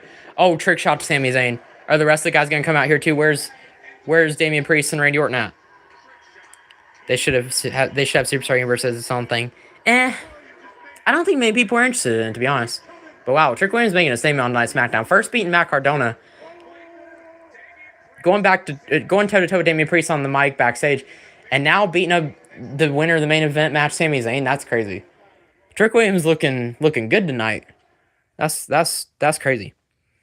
100%, they should definitely combine the two modes. Because there's a lot from each mode that should go into the other. You know what I'm saying? That's exactly why I think they should. Not saying it can't be different, but they should definitely combine some features. Trick. Feud Trick versus Sami. Yeah. Dude, I would not mind Trick feuding with Sami Zayn. We'll bat Trick. Let's talk about it. But, oh man, I low-key want to do another 2K26 wishlist stream or even just talking about the stuff that we know. I'm hesitant on making the short. I almost want to wait till it is officially announced by 2K and not just the rumor behind it, because I don't want to go around spreading it if it's going to end up being fake. But at the same time, I want to talk about it. You know I want to talk about it. Because I'm sure I need a reason to keep myself hyped up. Otherwise, I'm going to be a Debbie Downer. I don't want to be depressed and be like, nothing's coming, you know? It's just like, that's not me. I'm also just way too impatient. I can't. 2K's just taking too long for me. The leaks come out way too early, and 2K hesitates on bringing the new. They need to bring it out just the first Raw of every year. And just put, the cover start, Punk.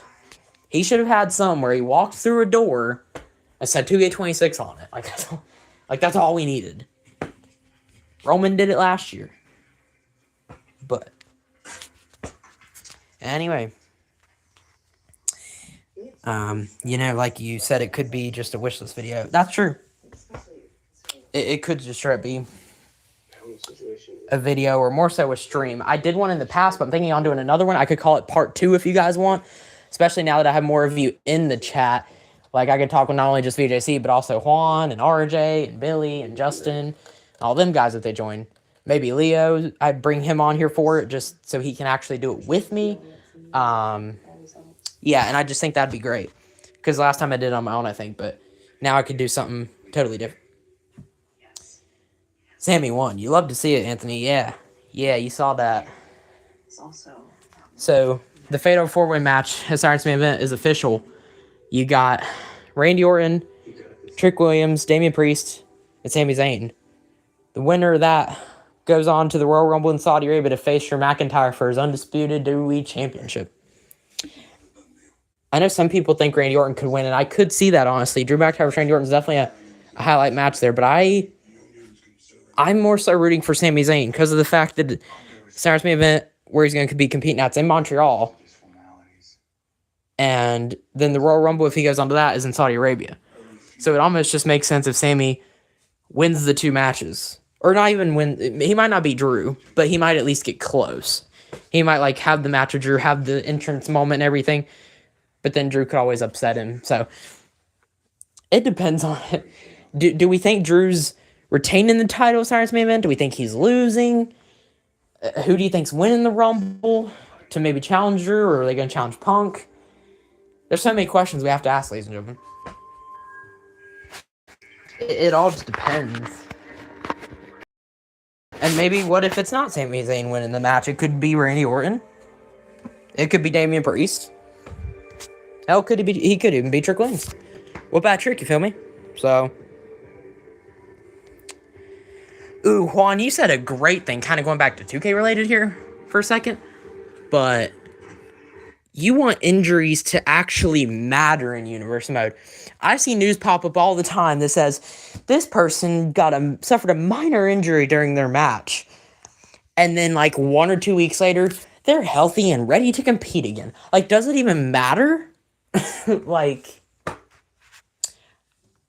I turn injuries on because I want it to be realistic, not because they're gonna come back. All right, like, what are we doing?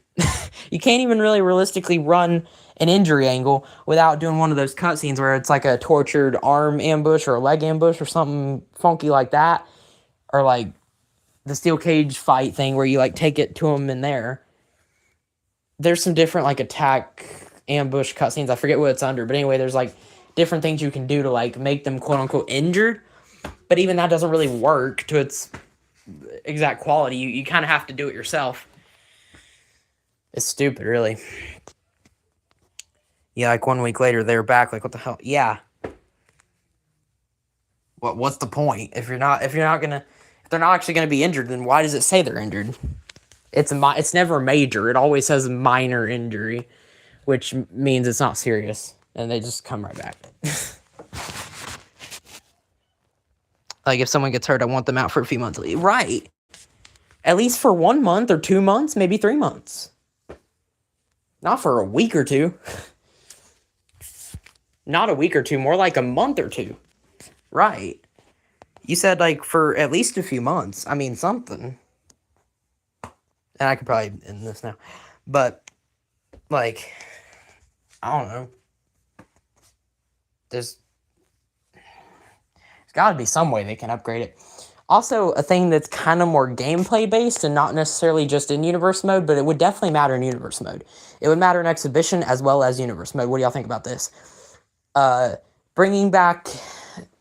So it's kind of in the game, but it doesn't really matter that much, kind of how we're talking about injuries don't matter. It's just kind of non-existent.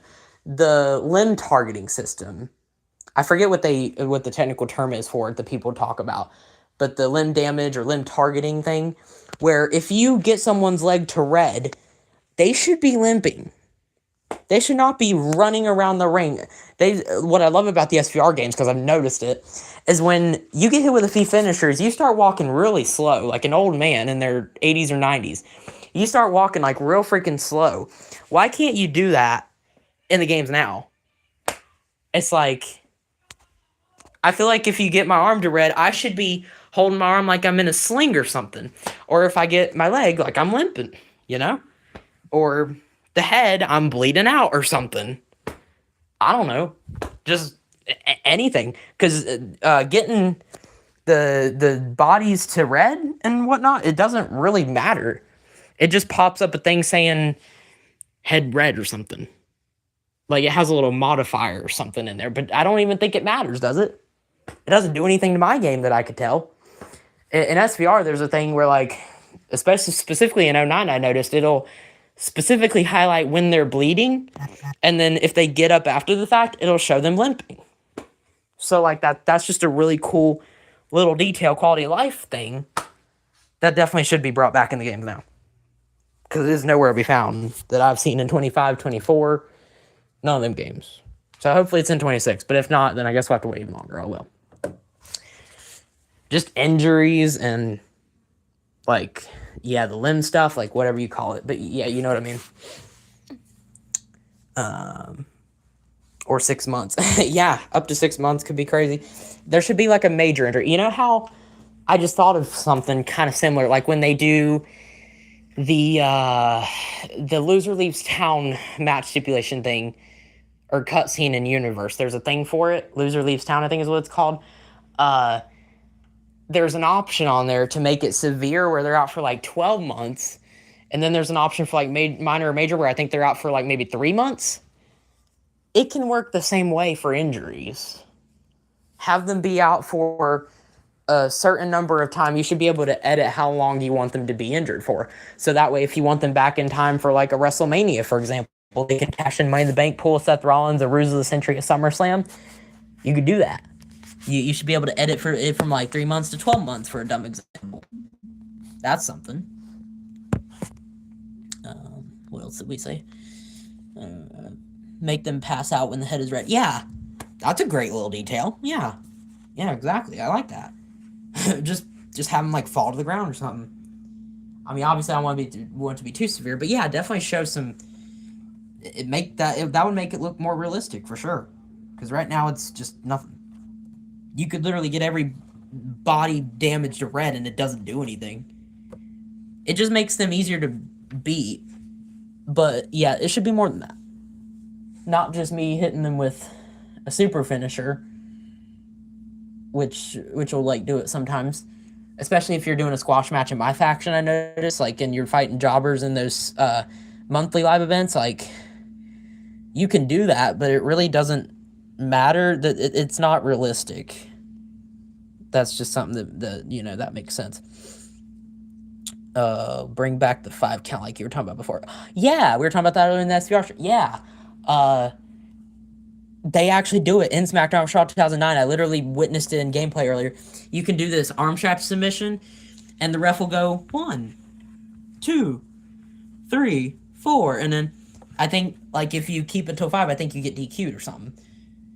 I didn't know how it works exactly, but I think that's what it did. And because I broke out at 4, and I was like, that's such a cool feature to have in there. It actually used to be in the game, believe it or not. Why can't that be brought back as a thing? I feel like if they reach the ropes, you should have an option to just keep wrenching, pulling them back, and then the ref has to do something about it. Also, you mentioned the arm raising thing, like the 1, 2, 3, not with the pins, but with the arms during the submission. When they used to, and like if you keep it up at 2, you Hulk up, like that thing. That's another cool thing that you could put in there as well. Yeah, if I get DQ'd, yeah, you get DQ'd. Yeah, something like that. Would be good. And then I forget what they call it, but the thing where like the ref pulls up their arm during a submission or something if they're passing out, like going through choking out Cena in the sleeper Saturday main event, and then Cena gets right back up and he's like fighting back up, or something like that.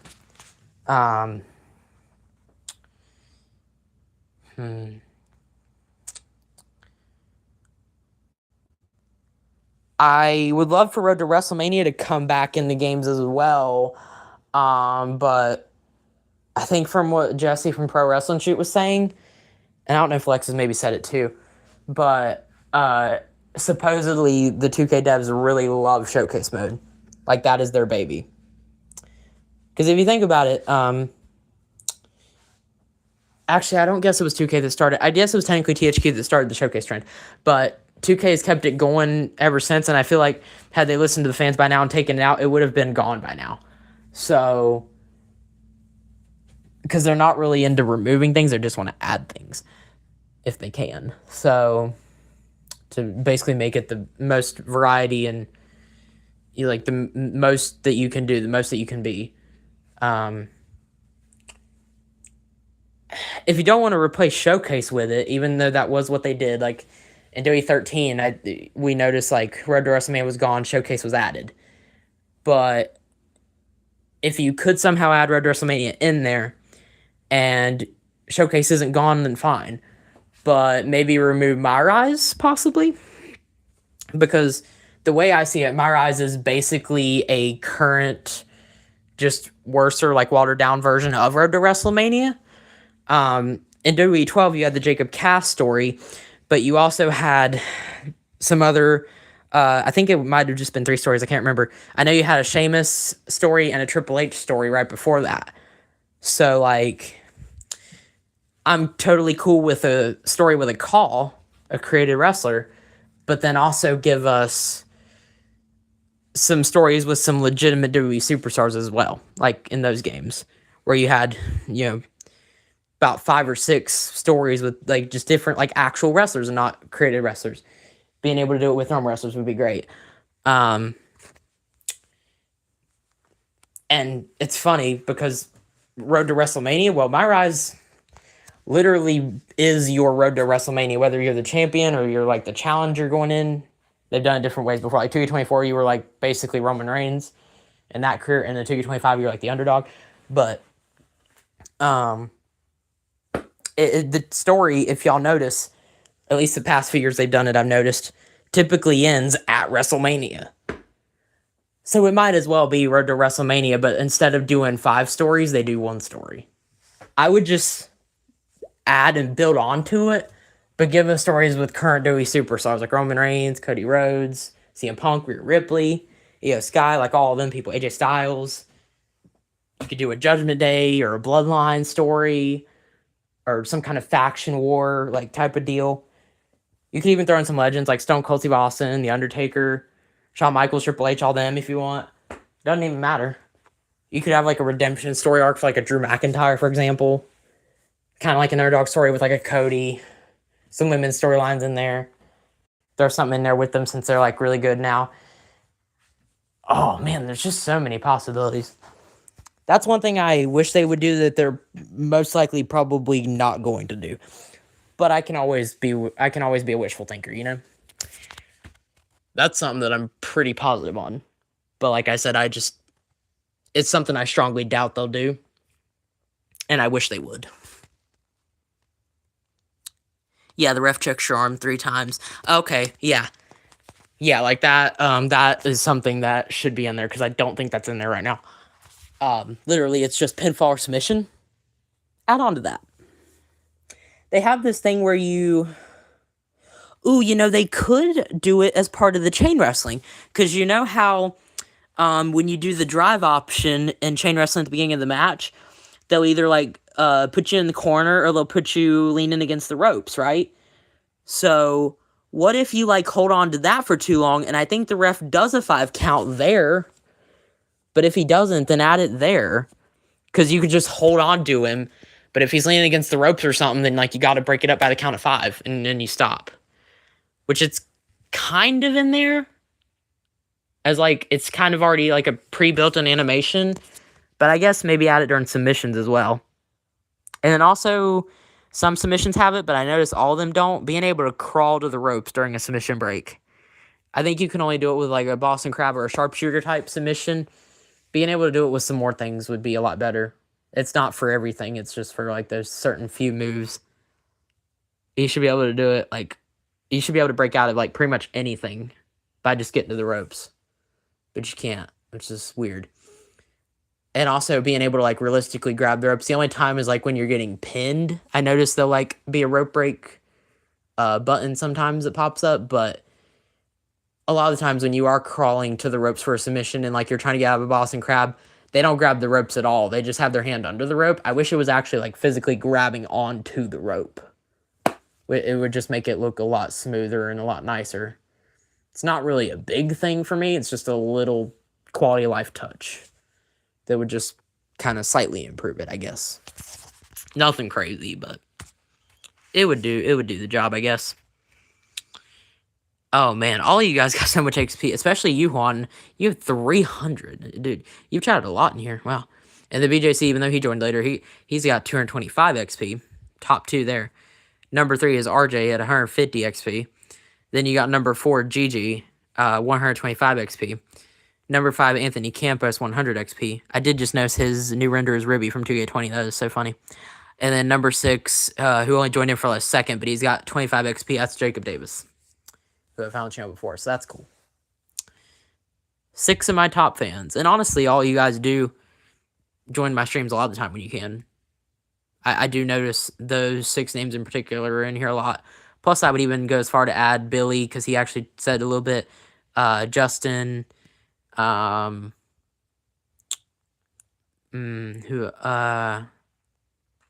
Mason, who's usually in here a lot, with the guy that spams crap. Oh shoot, my TV just it's got dark in here. Whoa. It got like really dark in my room. But oh man, I don't really know if there's anything else we can talk about or anything else that y'all want to talk about, because I'm probably gonna get off myself. I'll chat with you guys in Discord, like, you know, and I'm going to see what I can do to the PS3. I might restart the whole system, because I haven't tried that yet. I'm going to see if that works. Other than that, I think that's it. I'll probably head off in a few minutes unless we can talk about some stuff. Sometimes when I grabbed the rope, the ref missed it and still counted 3. I hate when they do that during pins. I think that's what Han said too. I hate you grab the ropes and the ref don't see it. Yeah, which it'll tell you, and we've talked about this before. I'm kind of getting deja vu here, but there is an option in the abilities list, or there used to be in older games, where it'll tell you. It says something along the lines like if there's this percentage of chance that the ref may or may not see you grab the rope. I think if it's like after the count of 2, if you want to try to pull a last second one, there's like a small chance, and that way it like feels special when you do it, I'm pretty sure. But yeah, I can't remember now. I'm pretty sure if you do it at the count of 1, it's like supposed to be guaranteed. But if you do it like too late, then they won't see it. The only way you can really do it is when you're doing it in universe mode. You can try to build a storyline out of it. But I hate when you're just trying to have fun in exhibition and you want to pull a rope break and you don't feel like kicking out. Or maybe you can't kick out if the mirror's like super small and that's like your only choice. And then the ref just doesn't look. I guarantee you that is one of the most annoying feelings in gaming history. Stupid ref. Like Randy Orton says, stupid Kofi. Yeah, I hate when it happens. Let me know, maybe I can help you. Yeah, definitely. I was looking at online again, like I kind of googled something similar to you, I think, and one of the things it said was to restart the system, which I didn't restart it. I just turned it off and on, I think, which is a completely different thing. So maybe doing a full reset. Hopefully it won't be like a factory reset. I don't want to delete everything I've already done because I have a lot of trophy achievements on there that I like to look at. But yeah, I'll let you know how that goes, and I'll see. Maybe you can help me figure it out if that doesn't work. So I didn't type in the error code. I just said like what to do if a game gets this error message or something like that, and it just like said a list of things. So I was gonna look at that. I didn't get around to it. Like I pretty much started the stream right after I googled it, but I have that pulled up still. I'm pretty sure. So I was gonna look at that. I was gonna take a look at that. I gotta figure out how you do it. I want to say you hold the PS button, but I think it said something on the back of it. It might be this button. Yeah, I think I know exactly how you do it. But I'll worry about it once I get off here. Do you guys want... I sound like Cody Rhodes here, but what do you guys want to talk about? And if not, and if there's nothing, then I'm probably going to head out and take a look at this myself.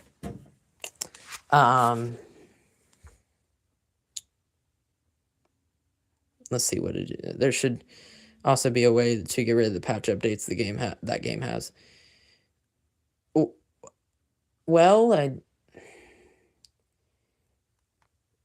I mean, the day 1 edition of the game is... I don't know if it's any different than the patches they've done? Question mark? Because I don't have the online capabilities on PS3 anymore. Obviously, because I think the servers have been shut down for as long as I can remember. I can't actually like play against other people and stuff. But can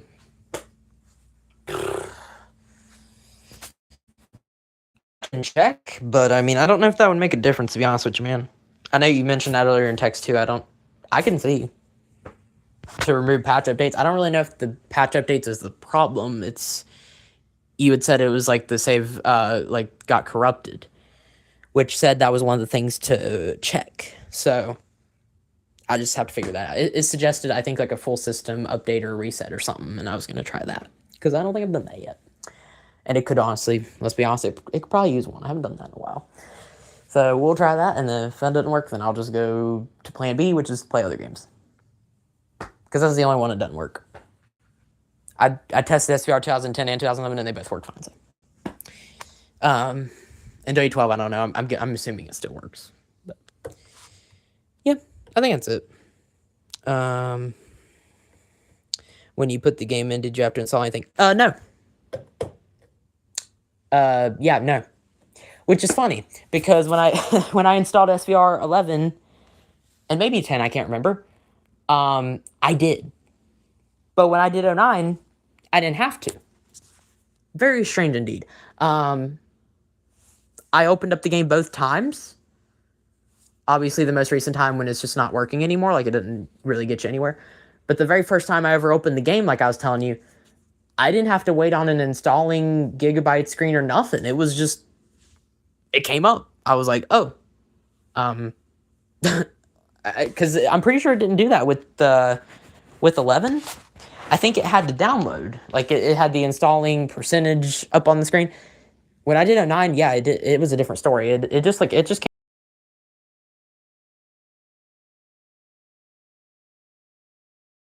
the last patch version or how that worked exactly. I didn't pay no attention to it. So I don't know. It just came up for me, and then I started playing it. And then when we did create a finisher, it started to freeze. So yeah, I noticed it was going kind of slow too. Like I don't know if it wasn't my internet; it was just the game, which is weird. 2010, 2011 had no issues with speed. 2009 was the one that something with the game. I don't know. It's the right console now. Because I don't know if I told y'all this, but Leo accidentally got me the Nintendo DS version at first. It was funny. I was like, dude, you got me the wrong thing. It was like, my bad. Because he wasn't trying to, but for whatever reason, they shipped it wrong. And then finally got it. But then now I'm having these issues with it. It's like I can't get good luck with it. Oh well. And then I'm hoping to get Dewey 13 through 2K17 back so I can play a lot more than what I got. Right now, it's literally just SVR. The last 3 years of SVR plus Dewey 12. And that's all I got. Wrestling related. I have games that are non-wrestling related, but stuff that y'all probably wouldn't care about. NBA 2K18 could be something, but I don't really know if that's fun to play anymore. So, that's pretty much it. Until then, I'm ready what y'all got, and then I'm out. Did it all start when you did create a finisher? Yeah, I think it did, actually. Is there a reason why you ask, or just trying to gain intel? Because I'm pretty sure you were in it earlier. When we did create a finisher, I created 2 moves, I saved it, and I exited, and then that's when it happened. Where I was just talking about like, this screen's been on it for a long time. And I noticed when I holded the PS button on the controller, it'll usually show the option of quit the game, turn off the controller, turn off the system, yada, yada, yada. It'll do that. Nothing. And then that's when I went to slide the disc thingy. I went to like, finally worked semi, and then it didn't. Yeah. I have fun with NBA games. Yeah, I do too. But NBA 2K18 is just like a really old one. Got Kyrie Irving on the cover. I think it was his last game with LeBron James and the Cleveland Cavaliers. The cover of him is actually in a Boston Celtics jersey, but it's funny because the game has him outdated in Cavs on the Cavs team currently, so it's fun. That's the one I got, but yeah, I'm trying to remember exactly when it happened. Yeah, it was when we were doing creative finisher because I was really enjoying. Like, I finally figured out like kind of the basis of what you're supposed to do with the whole like this move, then this move, then this move. Okay. And then I figured it out finally. Like, you do positions, and that's how you... I was basically just doing a bunch of tilt-a-whirls. And then I think it had an issue saving because it was on the loading screen where you, like, save it. And then that's what happened. And also, you can go back to the stream when I make it public, too, and go back to, like, the ending of it. Because I had it pulled up on the screen the whole time we were talking, I'm pretty sure. You can literally see it just, like... And I mentioned it, I'm just like, this is weird. And then I don't check it till like a couple minutes later after it first. Like, it went on for a few minutes before I finally said screw it. I could have just waited, but like I said, I'm not very patient. So, yeah. I have NBA 2K26. Oh, that's cool. I haven't collected any NBA games since, okay. I haven't collected any NBA games since 2K24, and the only reason I had 2K24 was because I think it was free on Game Pass at one point. But truly the last NBA game that I really played the heck out of was NBA 2K23. I really loved NBA 2K23 and NBA 2K22. The ones with Devin Booker and Luka on the cover. I really enjoyed those games. Especially the My Team mode, which is basically like... how you got my faction WWE 2K. That's basically in my team in NBA. They actually did it first. Like, I think they kind of copied it from them. Same thing with the city, the island. So it's basically like, I enjoy modes like that where I get to collect stuff. I know it's not for everybody, but I just wish you didn't have to pay anything. It wasn't a whole gamble wall that you got to go through this and that and pay stuff. Yeah. It's a bunch of BS, but. Oh, yo, RJ, what's good? What's good? Was SmackDown good tonight? I think so. I know we were kind of talking about TNA tonight was kind of, last night or whatever was kind of meh, and it could have been better. But, dude, I think SmackDown was great. We had 4 great qualifying matches. You had Carmelo Hayes facing Leon Slater. He put his title up on line, open challenge. Leon Slater came out, which was a nice surprise. You had Jordan Grace defeat Chelsea Green one-on-one and basically call out Jade Cargo for her women's championship. You got Cody Rhodes and Jacob Fatu confirmed for Saturday's main event. You also got the Fatal 4-Way number 1 contenders match confirmed for Saturday's main event. Randy Orton, Trick Williams, Damian Priest, and Sami Zayn. So that was pretty dope. What else? The show started off with Drew and Fatu and Randy Orton all kind of fight. Well, Drew McIntyre and Jacob Fatu, I guess, fighting. Jacob Fatu was on the show a lot, and Trick Williams was featured on the show a lot. Sami Zayn beat Ilya Dragunov in the main event, and then after the match, Trick Williams came out and assaulted him. Hit him with the knee and all that. So, yeah, Trick Williams, this was basically the night of, I would say, Jacob Fatu and Trick Williams. They showcased those two in particular a lot tonight. They came out like several different times. But yeah, pretty interesting, pretty fun episode of SmackDown. I really enjoyed that. We've just been talking about 2K for the last like 30 minutes. Gosh, time flies by. Holy cow. Yeah, we've just been talking about 2K stuff. I really do think it was something to do with the saving. Yeah, probably so. Yep, and I'll be live for that. I don't know if, RJ, if you'll probably have your stuff back by then, but if not, then you can join me at 3 p.m. Monday for Raw, because I'll be live for that. And then I'll be live at some point tomorrow and Sunday for SVR something. 2010, 2011, don't really know yet. And 09, I'm going to figure out. I'm going to figure out, A, if it doesn't work and I have to repurchase it, or B, if I can just hopefully get it to work. That's my plan.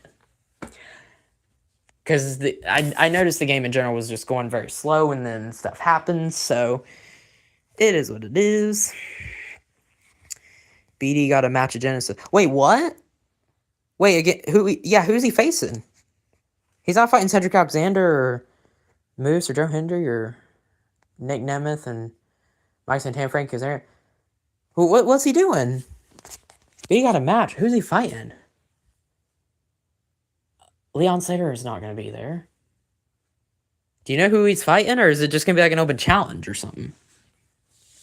I'm assuming if it was something to do with BD, Leo probably sent it in Discord already, or he plans to, because he's like a huge fan of him. So, and the rest of the Vibe guys like Brent Oakley and Small Afro and NAM. And also Phoenix Nitro too. He likes him too. So, I got into him recently. He got me into him when I first started to watch UK like content creators on YouTube and all that. So they were one of the first guys I got into. Brandon specifically, then Vibe. And then I also like Lex and Jesse and Brian especially, and Kenny Bomb, Assemble, which he don't really do much right now, but Whitty Witterson. A lot of the guys that I follow on Discord, I think a couple of them are in the server, like TRX Carter does some stuff. Brandon Martin, which he's not a 2K guy, but he does do IRL stuff. Guys like that. Do you know who he's facing? I'm just curious to know, and then we're going to get out. This saying Cody Roman 3 with Cody still champ. Wrestling sport. Why would be the point? If Drew's going to be champ and then just like not do anything? BD's in a 4-way. Fit 4. Stacks versus Eric Young versus BD and one more. Okay, so now I have a couple questions. Question 1, is that one more superstar a mystery superstar? And because you said one more, like you don't know who it is. And number 2, is it for Stacks TNA International Championship? could BD have a chance of possibly winning some gold? That's the next thing I was going to ask. He probably won't win it, but I'd love to see him try. I would definitely be hyped if he won something. He already got one title, actually. He's champion in some other promotion. I can't remember now. But yeah, after this, I'm going to look at all the Discord notifications I got from y'all, and then and check out the other thing, you know? The whatchamacallit. So yeah.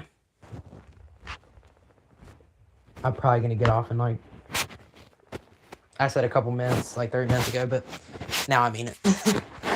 We really don't have much else to talk about. I'm going to try to take some sleep medicine and go to bed because I need some rest. I kind of got some like terrible sleep this week, so yeah. I'm just curious to see what you say, and then we can talk like separately, but I'm probably just going to get off here because there's no point in staying on stream if it's just going to be like a one-on-one thing.